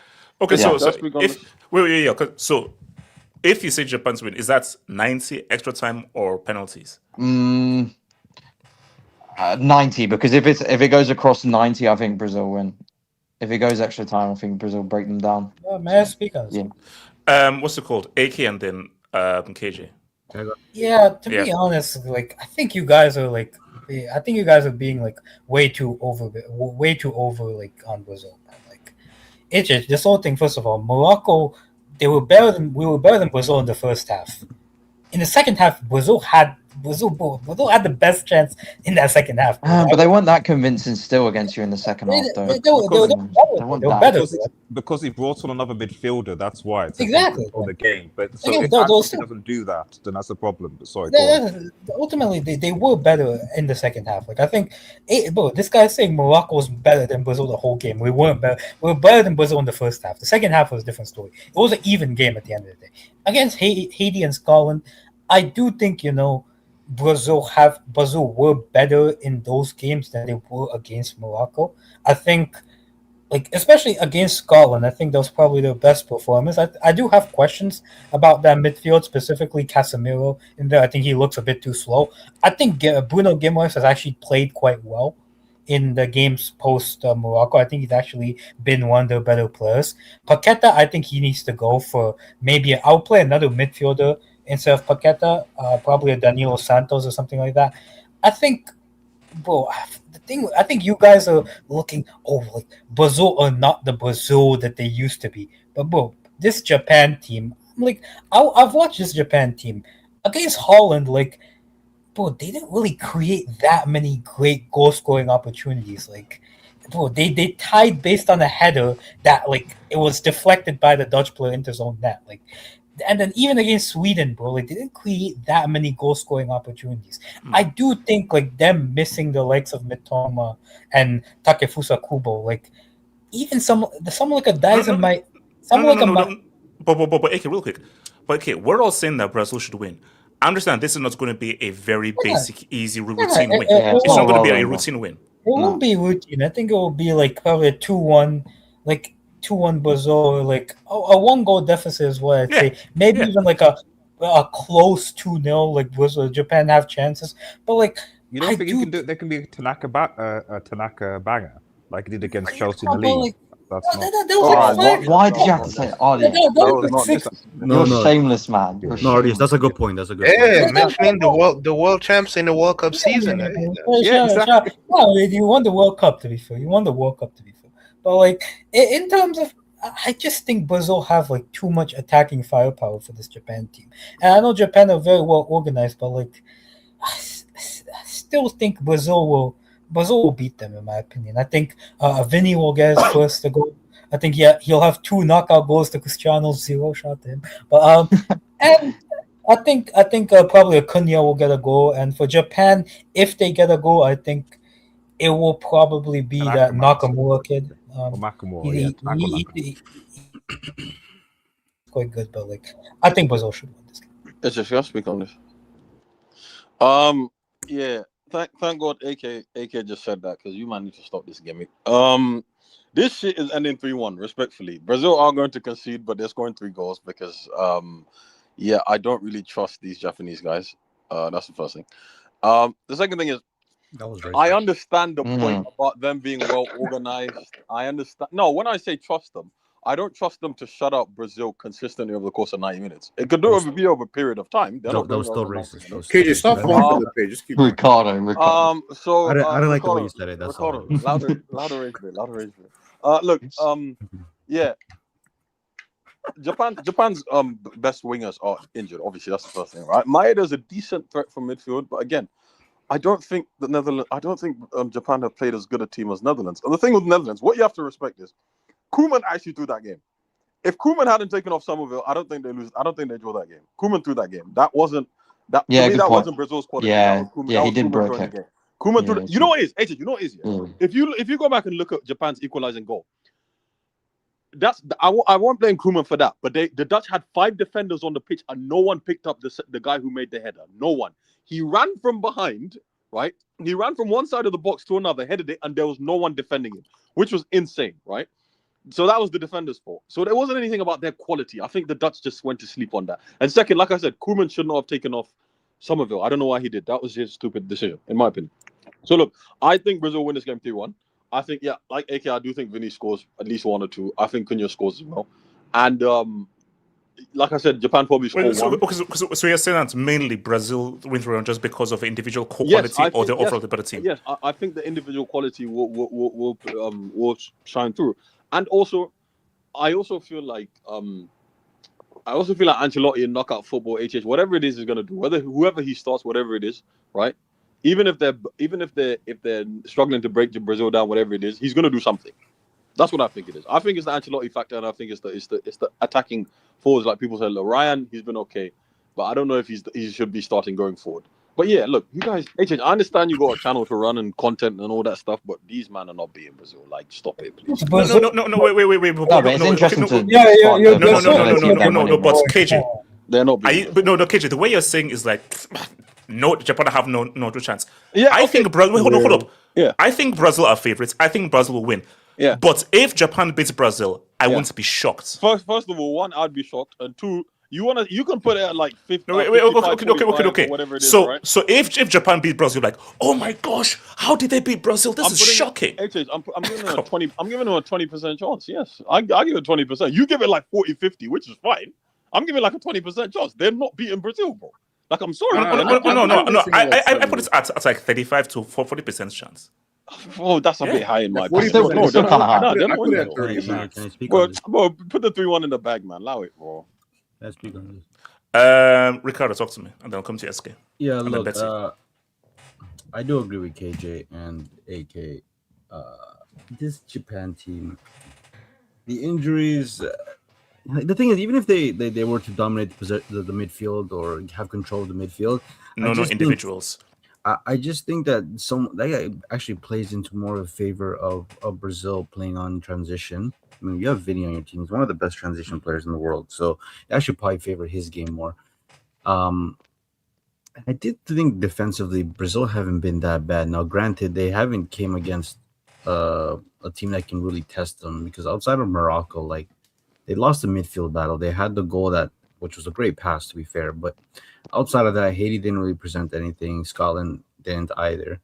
We'll see what happens with it if they progress further down the line. But for what we've seen so far, they've been all right defensively. The midfield is really where they're lacking, to be honest. But Cunha has been playing well. Like, we can say what we want about their lack of a goal-scoring threat, but Cunha has been doing the job so far. Yes, he's been good. He's been quality. He's been quality. Yeah, and then really, Vinny, he's having his best performance in a Brazil shirt. Ever. Yeah, and look, with Neymar, I just think regardless of what state Neymar's in, the quality would shine for him. Because look at Alphonso Davies, for example. Now, Neymar and Alphonso are not even in the same stratosphere in terms of quality, but Alphonso Davies literally is playing at like a 50% capacity and drills a pass to a goal-scoring opportunity, which Canada didn't take advantage of. You telling me Neymar can't have a moment or two against Japan? We're talking about one of the most elite and talented players in the world.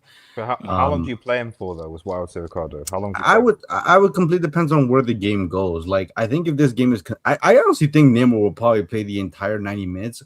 If this game demands it, if it's like a close game, because I don't think it's worth taking him off if it means you're going to lose without this. And then what's the point, especially if you're going to be chasing a goal at some point, right? You have to kind of have Neymar there. But if this is a 2-0 or a 3-0 or a 3-1, I think they'll take him off maybe the 70th minute or something like that. Obviously, that completely depends on the state of the game. Who would you bench for Neymar, Ricardo? Like if he starts and you take him off? Yeah. I think you just. I mean, the only replacement, because I don't think Brazil's midfield is really that deep. Because you play him 10. Sorry. Would you play him in the 10 or no? Yeah, you have to play him in the 10 because you have to have Bruno and Casemiro. Yeah, fair enough. Work for him, right? Yeah. If you do replace him, you revert back to a 3-man midfielder with Paquetá, because Fabinho is really there just to take place of Casemiro more than anything.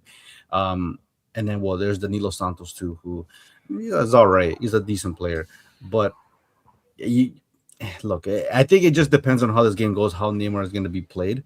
But Endrick's role. Does Endrick have a role at this World Cup?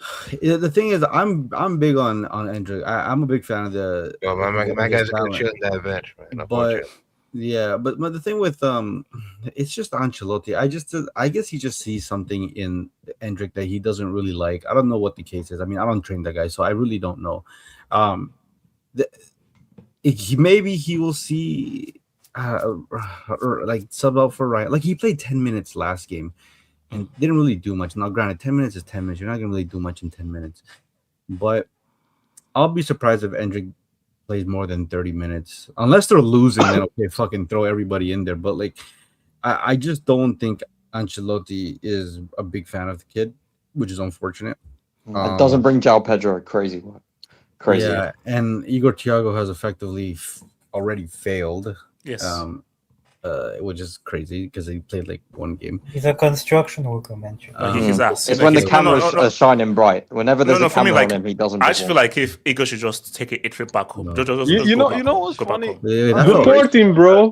Wait, why is this all racist all of a sudden? Like, what the hell? Construction worker deportation? Like, that's common Latin. Yeah, wait, hold on, wait.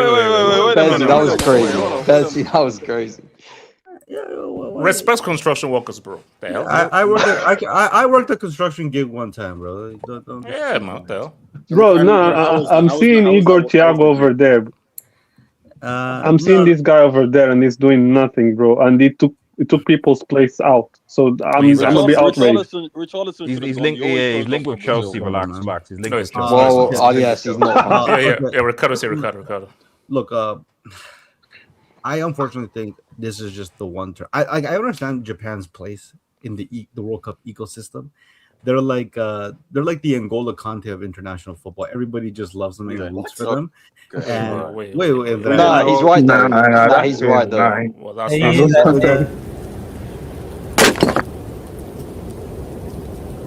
It's not natural. So cringy. Wait, what did I say? Nah, he's kind of right though. Everybody wants Angola Conte to win. Everybody wants Japan to win. Like they have like a soft spot for them. Wait, do they? Wait, who? We recorded. I feel like that everyone wants Japan likes to win. Wait, so cringy. Wait, come on, let's be serious. Like, I'm like, okay, no, right. Not many Asian countries want Japan to win. I don't think a lot of these South Asian. All the other Asian countries are sitting and audience, and one of the Asian countries that advanced was Australia. So you make of that what you. And they're not even Asian either. But people find them likable because they fucking clean up the. You know, they clean up the stadium. They do some performative stuff, man. Get that butt out of there. Yeah, and also they doing a good performative now. This is crazy. It's so performative. Like, great, you clean your stuff. Nobody cares. Like, I clean my room. Okay, that's harsh, bro. AK talking about cleaning is crazy. You clean your stuff. Yeah, AK, come on. It's not performative. It's something very respectful because no one else does it. Yeah, Ricardo. We need to respect. I look, it's fun, but we need to respect because at the end of the day, these guys formed their childhood with their animations. So and PlayStation. Thank you for the Nintendo as well. Oh, shout out, so.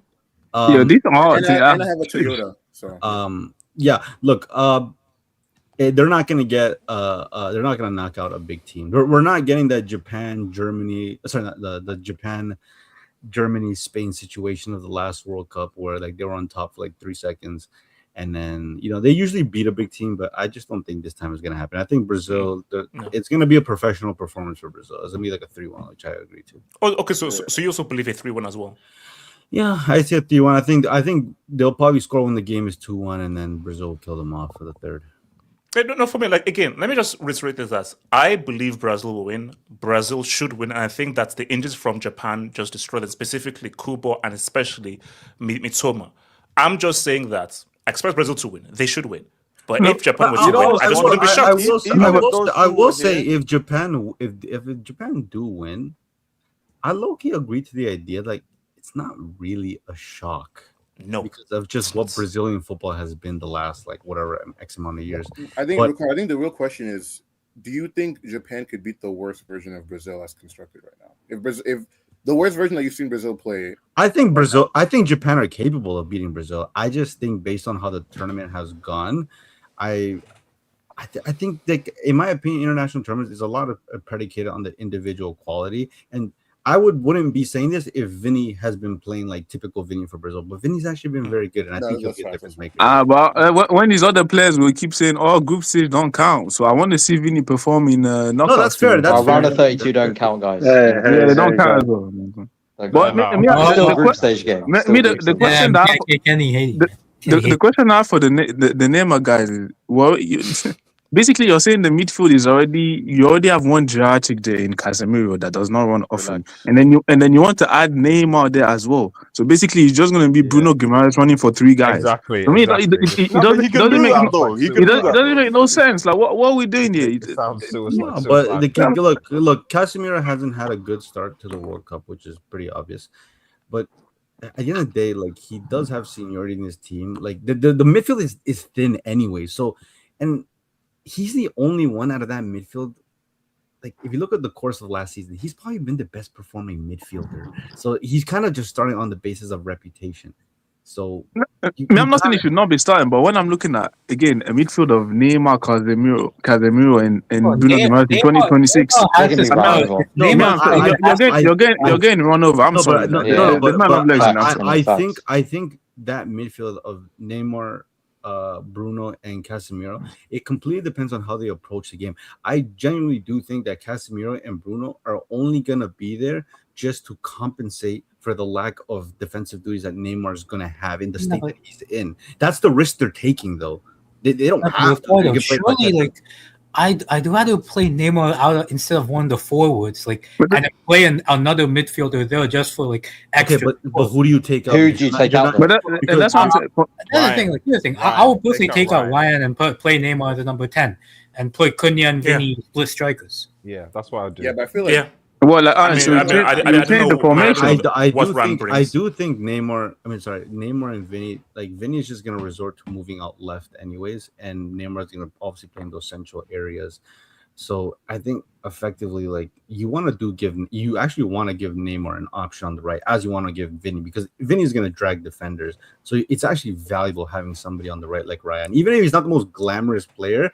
Like, he's a good player, and he could probably get a goal or something. On the ball, this is not. But I'm talking about off the ball. Off the ball. There's no midfield. There's no way. And I don't think Ancelotti would. There's no way you're playing Casemiro and Neymar in the midfield. I'm sorry, you can't play both of them. The only way you can start Neymar is if you start him as a 9. But Cunha is already on form there, so I don't see him playing Cunha. Yeah, no way. Off the ball, you would ask Cunha to be doing some crazy work. Basically, you have to be a 9 and then drop deep for them. I don't know how that works off the ball. On the ball, yeah, it's cool, bro. It's just too much risk and too much compensation just to try and fit in one guy that, like, I'm sorry, it's just too much risk for me. Okay, hold on, let me bring this up. Shout out to the Rush.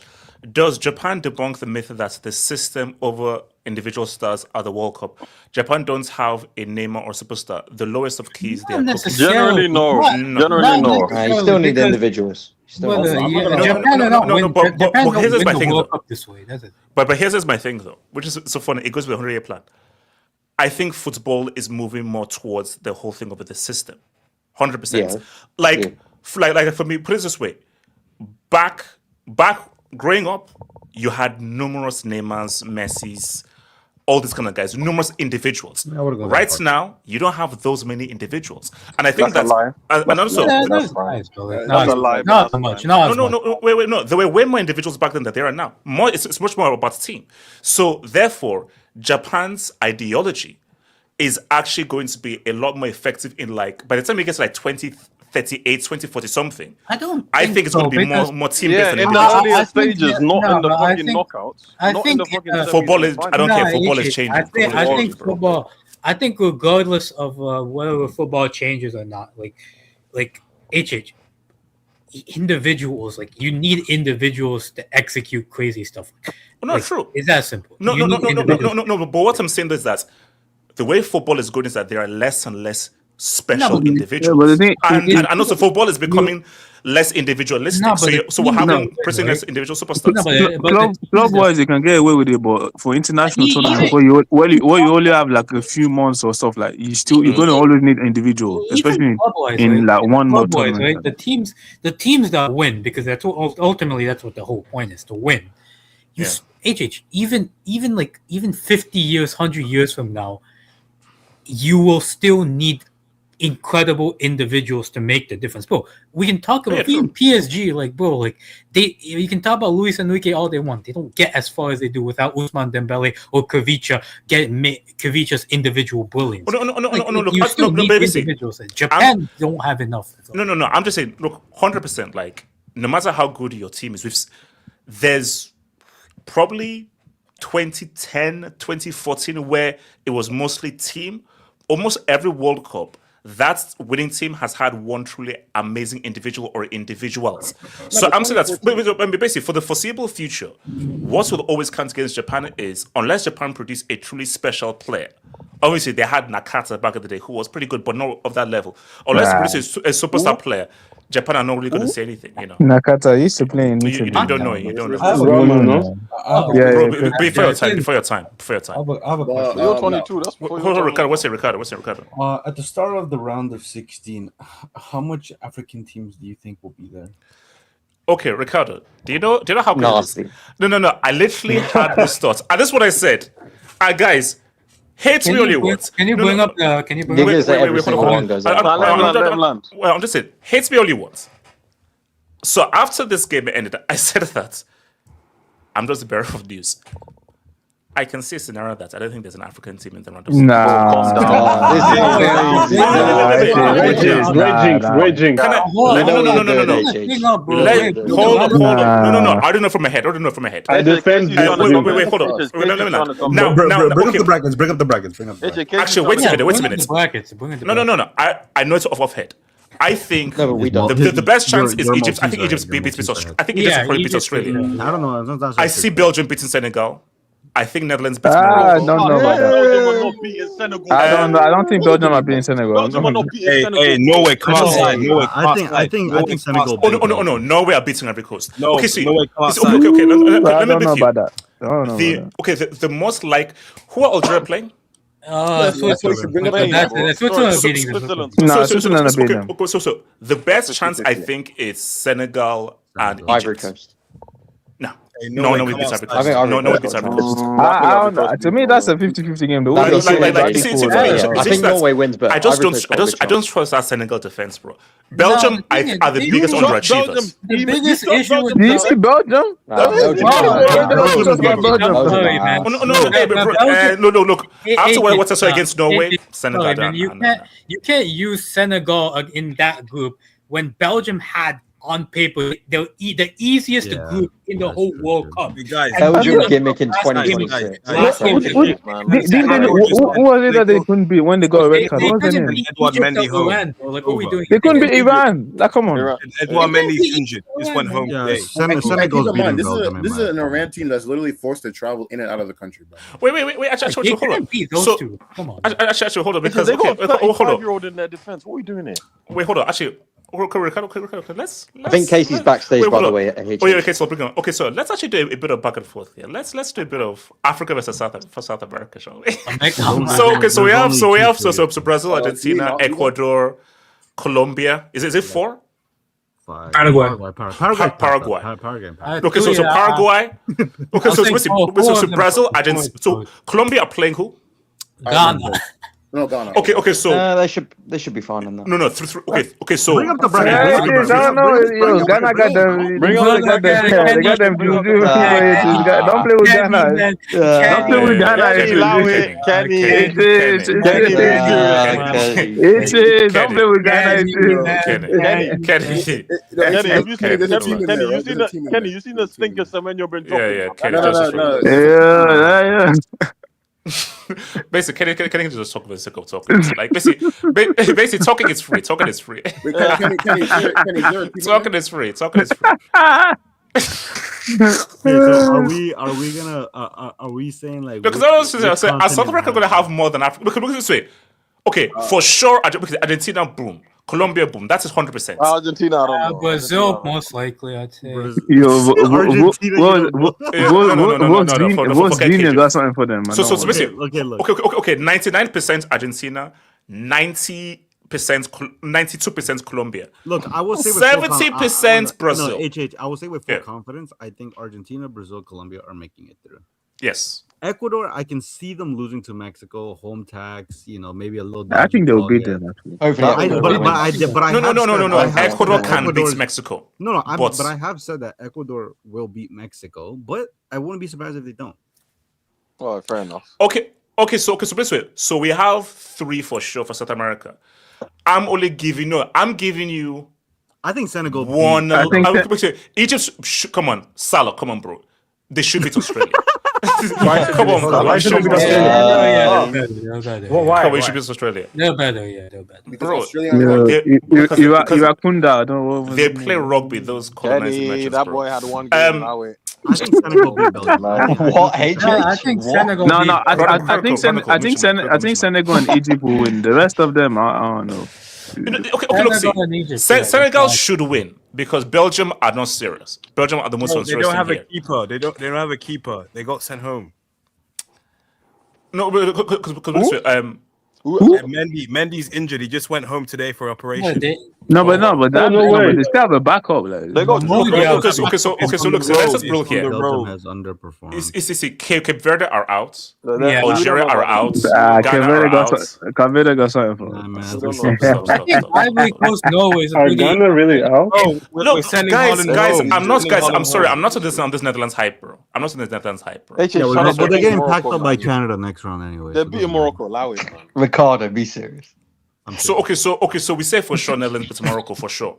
No, not that's not for sure. Give me your mic. It's not for sure. That's a 55-45. I think the Netherlands are maybe favored, but I don't think that's a for sure. The Norway Cote d'Ivoire one is an interesting one. That's a competitive game. No. Ricardo, I can almost bet you. I've seen it before. Ivory Coast will have chance, and then that blonde future will be. That's another one of HH's dreams, or I've seen it before. I've seen it before. Hold on, Ricardo. It's like, look, I'll be a bit like, Holland. He's played well so far in this tournament. I just feel like Holland. He's up for this World Cup. Like he's here. I thought he would be maybe a little bit more nervous. He's not used to the stage, but he's fit in just fine. And I just think, and when you look at the goals he scored. The first 2 goals. No, the goals against Senegal, they were good goals. Bro, they gave him. No. Can you shut the F up? I know you're putting up a front because Holland can drop a hat trick and then it's an uncomfortable conversation. The goals against Senegal were actually good. They're instinctive. 1-touch finishes. The movement was good. And I don't know, it's for me. I think Ivory Coast will play well. They'll have chances.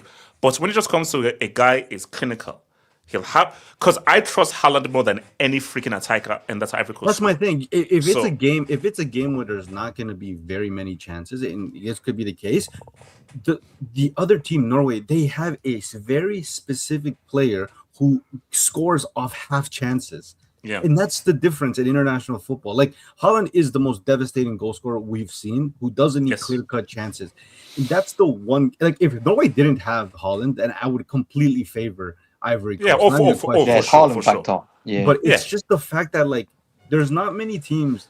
And also because there's also that it's Holland and it's a decent Norway team. So let's just have a decent team that can now provide for a generational striker. Yeah, look, this team is clearly built just to maximize Holland's goal scoring ability, and they've done it well because this guy's averaging over a goal a game in his international career, and he has 4 goals in 2 games at this World Cup. So I don't think Ivory Coast is gonna win. I think they can make it competitive. Honestly, I would have had more faith in Ivory Coast because one thing about, for example, African teams, they do have the physical advantage. A majority of the times when they play teams, they have the speed. They're great athletes. I don't think Holland even struggled against Senegal's, their ability. Koulibaly was having a disaster class. Hang on that. Like Koulibaly tax. I'm sorry. No, I mean sure, but they're a bit old also. he's not man marking like Holland the entire game. It's just the way he even navigates around the pitch. Like I just think, if Holland maybe he was older or whatever. Wait, is that a cheat? So do Brazil have a clear path to the same? Oh no, it's England. We'll be there. We'll be there. No, guys. In case you live in England, that England Congo game is gonna go crazy because there's a massive Congolese community in England. Yeah, but I think England, basically, that's a typical 1-0 England, easily 1-0 for England. I think it's gonna be similar to that Panama game. They're gonna struggle. It's gonna be a close game. Ivory Coast are a better defensive team. Senegal are not that great defensively. No, that's true because Ivory Coast they didn't concede a goal in the qualifiers, and look, they have like one thing I'll give Ivory Coast, they are a young team. So how much does that even play in a factor in the knockout rounds too, right? You could, I mean, yeah, it's great that you have a young player, very athletic, a great project heading into the future.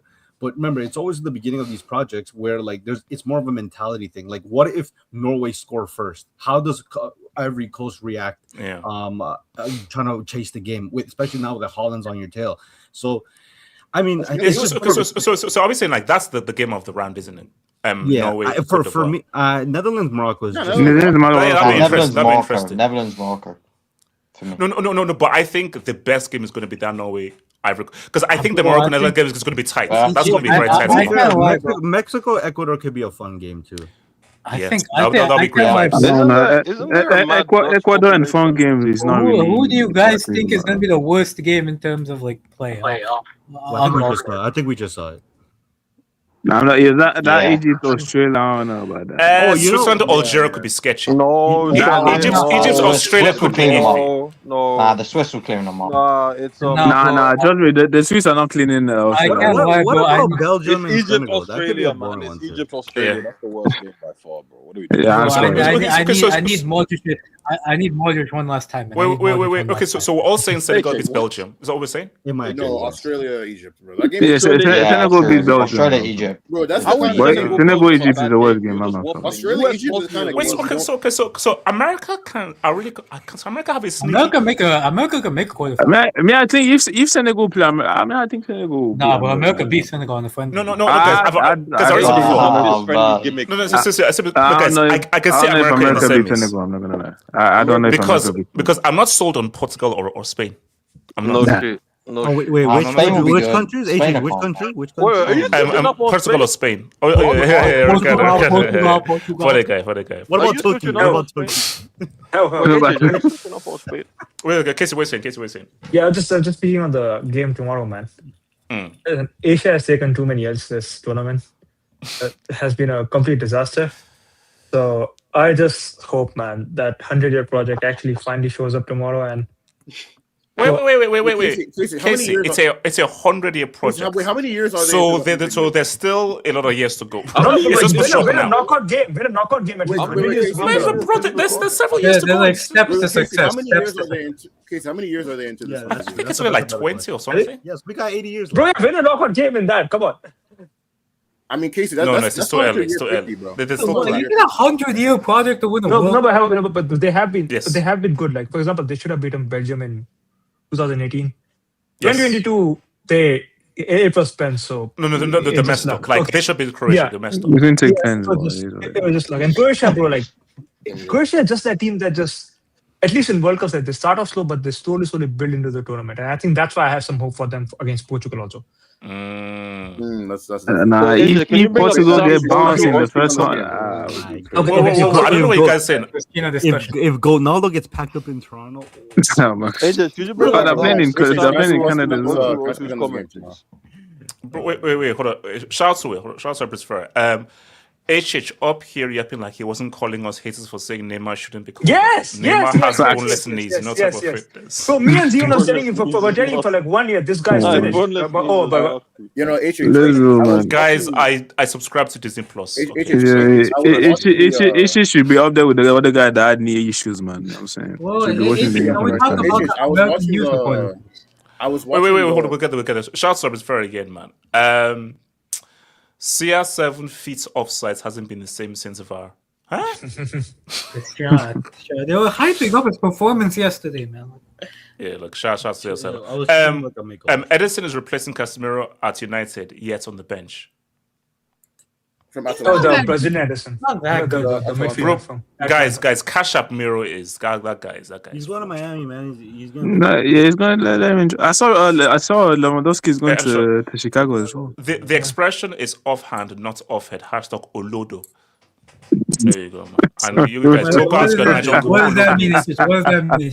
Ask your Nigerian friend Olodo Rapata. It means you're a very smart person. Olodo. Yeah. It means you're a very intelligent human. SK, what are we saying about this Brazil Japan game? HH, before we get to the game, I'm not gonna HH. I was watching a Twitter comp of Neymar against Scotland because just because you guys brought up the topics, I want to refresh my memory, right?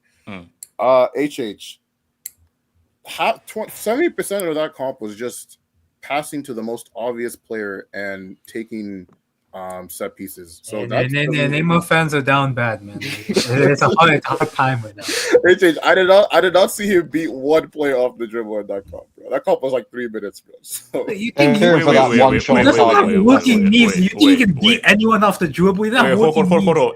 SK, they made a 3 minutes comp of that Neymar thing. 3 minutes. Neymar should be on the stands with R9 watching the games, man. What are we doing, man? Yeah, Rivaldo, Roberto Carlos, all of them guys.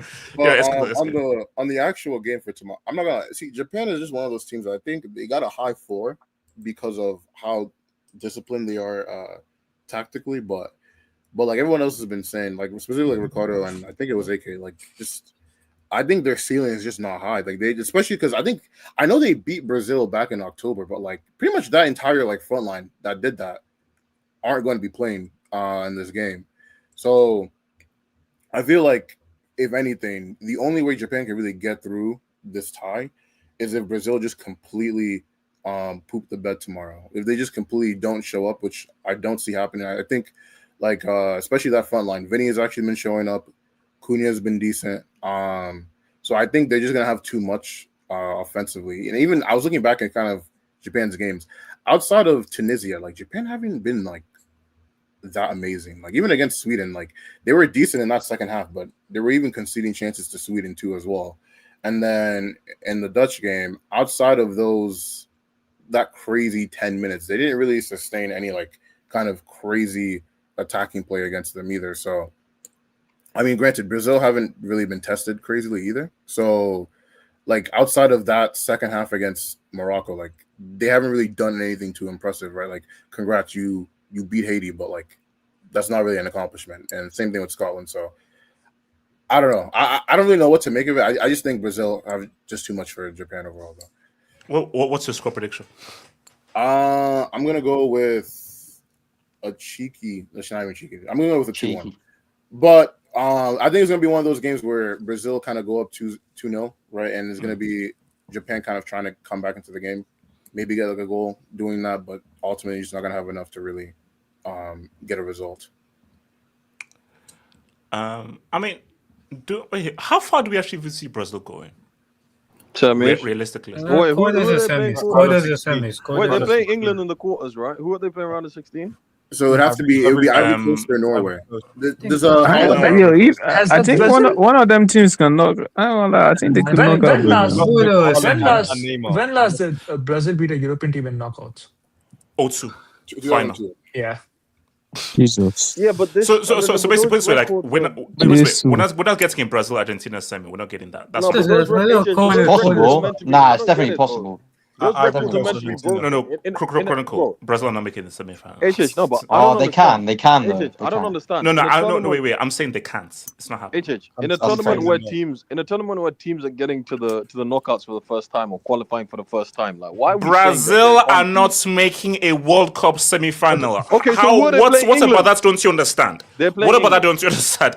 This Brazil team with Casemiro in midfield are not making a semi-final. I'm sorry. It is what it is. It is what it is. To be fair, I come here to talk about ball and be entertained. Your ball talks mean nothing to me, so I'm not gonna listen to you. Okay, so no, KJ, wait, hold on. KJ, openings are free. KJ, free. Okay, so KJ, you believe Brazil can make the semifinals?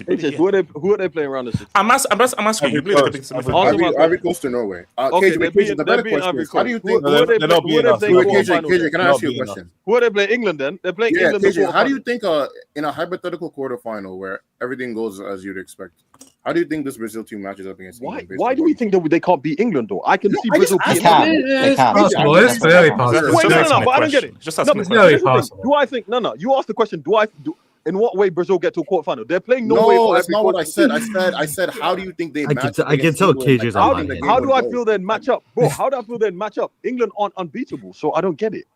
That's what I'm asking you. So how does the game? He's asking from a tactical point of view. He's just saying, add some analysis. Analyze. To be fair, analyze. To be fair, look, wow, England tend to play with the deep block. I feel like Brazil. How do I put this? If they get the starting 11 right, I can see Brazil going 1-0 up. England probably making it 1-1, and then Brazil getting a goal in the second half, and England struggling to break them down if they go to a deep block. I don't think that's out of the question, HH. So you're asking the question. How will Brazil get to a World Cup semi-final? We're saying that England aren't great. So why are we acting like it's such a crazy thing? Yeah, it's not crazy. Like, how is it? It's not crazy. No. Wait, it's not crazy. I'm not saying because I'm just saying the Brazil team I've seen quality-wise. Simple question. Can you? Who has looked better in your opinion? The England team that struggled to score against Ghana and Panama, the Brazil team that hasn't looked good against Haiti, Morocco, and Scotland. Who has looked better? Brazil have looked a bit better. So why are you when KJ says Brazil can beat England? Can I now land? If you know anything, okay, blacks, just chill. Just chill. Can I respond? No, but if you know anything about World Cup and tournaments, is you grow into it. Yeah. So also, never look at how guys look like in the group.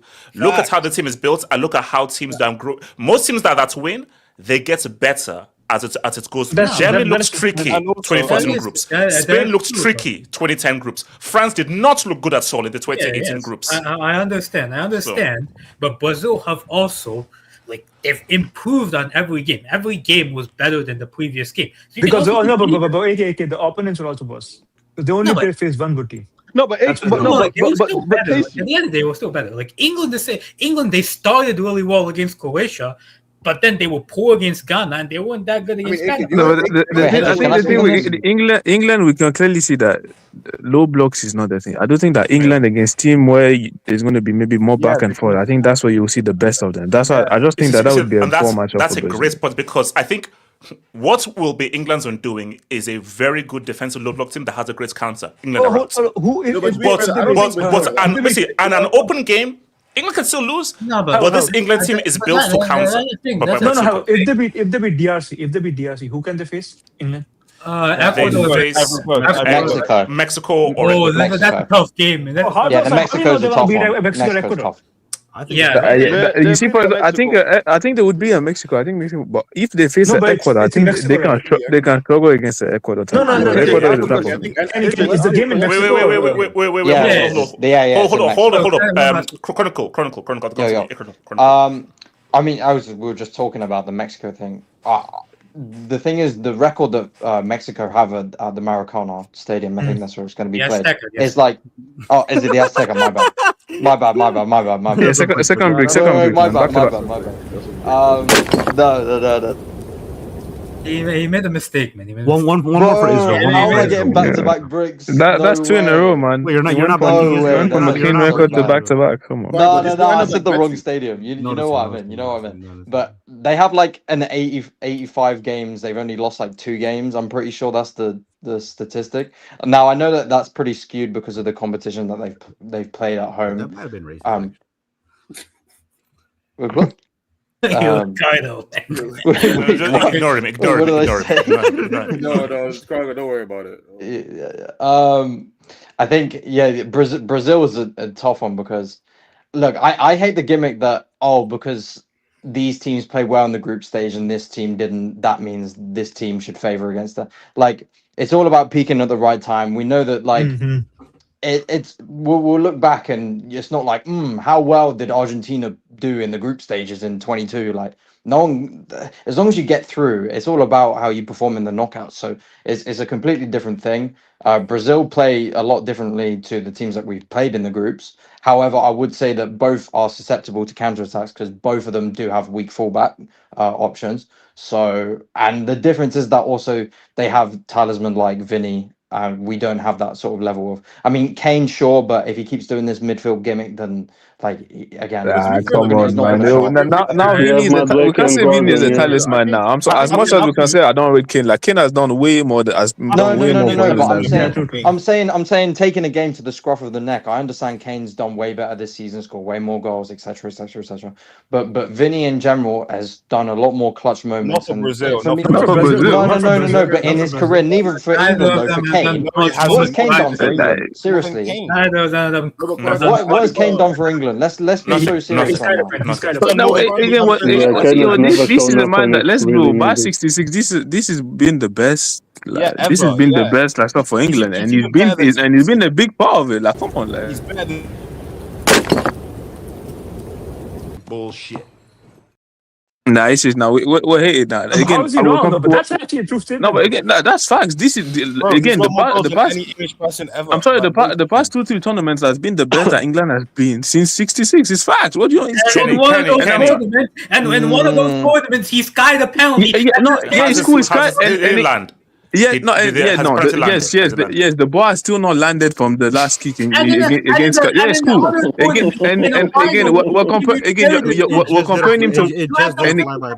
We're comparing him to Vinicius Junior. With all due disrespect, I'm sorry. Yes, he's done more than him. Yes, he has. Okay, now we're hyping the guy scored 4 goals now in the group stage. Now we're hyping Vini. Come on. That's true. Let's chill on Vini has now done. Like, let's no. But wait, can I hold on. Chronicle. We can't go based off either of these international careers because sure, but you're both correct. Neither of them have done anything significant for their countries. What do you mean? Kane's reached like 3 finals. What are you on about? Oh, come on, bro. Come on. Kane was insignificant in all of those runs. Let's be so real. No, of course he was. Kenny, stop it. He was ass. Kane has been ghosting it up in fucking all the big fucking moments. Yeah, it's always been the winners. Didn't he score the winning or Rashford or Sterling? All 3 of them have turned up when it's Did he score yes or no? He scored the rebound. He missed, but he got the rebound. He missed the penalty. Did he still score a winning goal in the semi of a major tournament? Yes or no? Bro, he was a top scorer. He missed the penalty. That's what I care about. Nah, you got come on, man. Okay, fine, 1, but he still missed the penalty. But what is Vinny? No, guys. That's what we're confident of Vinny. Like, come on. Vinny's done it in UCL finals. 2 UCL finals. No, we're talking. We're not. You see, that's what we keep saying. Like, Vinny is claiming them 15 UCL. We're talking about Brazil right now. This is not Real Madrid. I'm sorry. For Brazil, but that's still evidence that he's turned up in Nah. I need to see him for the Brazil show. All these No. You know, funniest thing here. Kenny was the guy hyping up Usman. They were like, oh, he scored a hat trick, man. Oh, he scored a hat trick. We have to respect him. No. Again, you're comparing Kane to Vinicius. That's different. If you would compare Kane to Usman, I would say the same. Again, yes, I can see Kane has messed up. Again, there's different level of. How much more? There's different level of failures. Yes, you can say Kane has been a failure, but I'm not putting him in the same cover as Vinny when it comes to failures. I'm sorry, no. We're getting clutch moments, bro. Neither player has done anything. Neither player has done anything to prove that. Oh, we turn up in clutch moments. I'm not saying we turn. No, Kane is not the same cover as Vinny when it comes to turning. I'm sorry. Again, I just Kane did score a winning goal in a major tournament. That's what I'm saying. I've not seen Vinny done. Kenny. nobody is looking to Kane to try to win any World Cup. We're not looking that's just the fact. He's just there, play your role, stay in the box. We're not looking to you in any big moments. I'm not saying I'm not looking at Kane, but again, in the convo with him and Vinny, I'm still saying Kane has done more. He showed me more. Yes, I agree. In that convo, fine. He's probably done more. But again, you're talking about one guy who still has to prove himself for the national team. Granted, he's had a good start, but he still has to prove himself for the national team. Who's talking about? The other guy, the other guy, aka he's Mr. Group Stage. You know, he won a no English player has more knockout goals. Although he's Mr. Group Stage, he's no Mr. English Group player has more Stage. knockout goals. Although he's Mr. Group Stage, he's played against who? About 20. Bro, he's played a knockout stages since 2018. I'm always gonna have more knockout stages. Bro, he's probably the best group of talent that England has produced. Bro, there was a golden generation like 10 years ago or 20 years ago. What are you talking about? Bro, and the whole team did well. And that's the point. And why are you putting? Let me land. You're saying, oh, Kane's done nothing. Bro, realistically, this is England's best period. They had a golden generation. And he has not turned up in Mike. This is crazy, Mike. Yeah, you're moving crazy, man. That high pitch. Bro, realistically, you can do the Kane has done nothing. He's done the most any England's players done since '66. So what are you guys talking about? You're comparing us to chicks. No. Do you know when you did like hula hoop is like right? No, the other boys are in hell. The boys in hell. No, I'm wrong. You're comparing us to chicks. Chicks.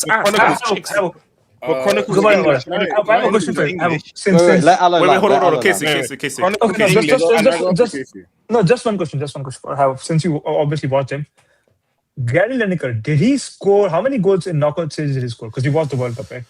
No. He came clutch against Cameroon. I think he scored against Germany as well. Because I know 1990 he was clutch. Okay. 1990 he came clutch in that 90 World Cup, which Kane hasn't done. So 90 was clutch. I don't think you can. No, I'm not sure what he did in the 86, but I know he came clutch in 1990. He was the top scorer, wasn't he, in 86? Oh, I think we didn't go to put in 86. I think. Yeah, he won. No.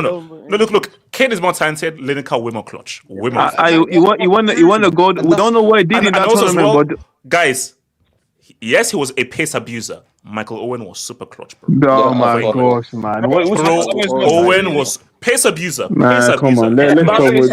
Come on, man. Well, so where was he clutch in the knockout phase? When was Owen clutch? Brazil. He scored the first goal against Brazil. And what happened? And he scored a 90th against Argentina. Did they win? Okay, wait, hold on. Okay, no, come on, what we're doing here? Come on. Okay. Yeah, so in terms of this way, but first of all, I don't care. Vinny versus Kane is it's just like it's a moot comparison. Trash versus probably saw someone, but I trust a Jude Bellingham or someone like that to come more clutch than either of them doing that. Yes. Anyways, yeah. And AK, do you know why you think like that? Is because it's based off the club careers of what they've shown, and I'm saying that same exact argument for Vinicius. No, Bellingham has done stuff for his international. That's what he has done.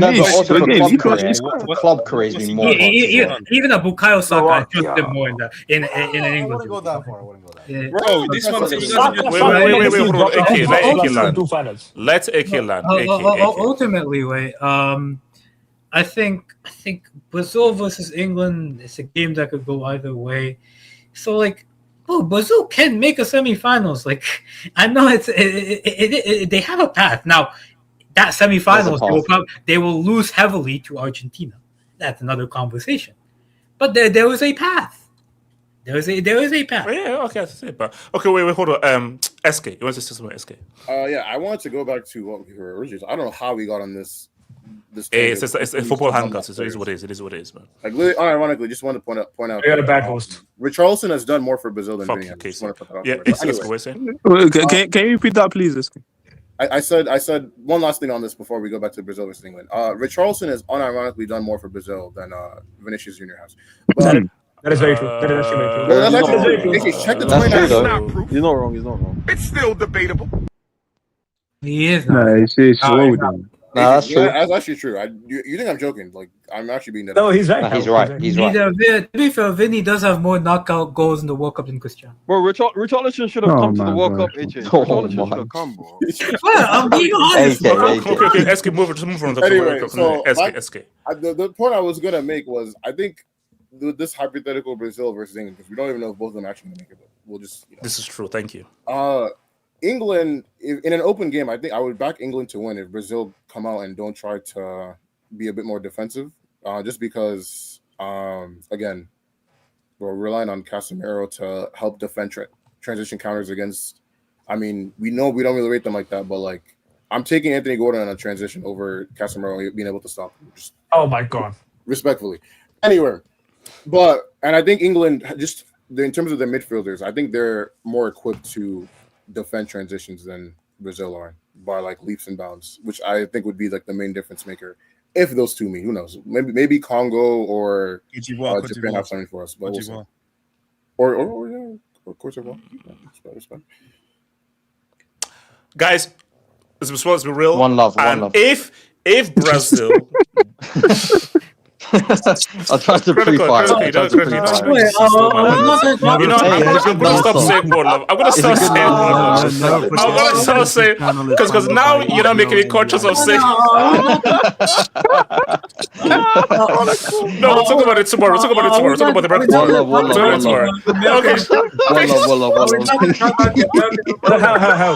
How? Can I say something? Now I'm not gonna be self-conscious. Peace out.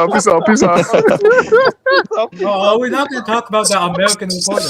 No, we will tomorrow. All right, guys. One love, guys. Okay. This channel is funded by Israel and the Okay, you piece of. Oh, guys. Bye. Bye. He doesn't know what to say. All right. Yo, too long, man. Okay. All right. Okay, guys. I'll see you tomorrow. One love. Bye.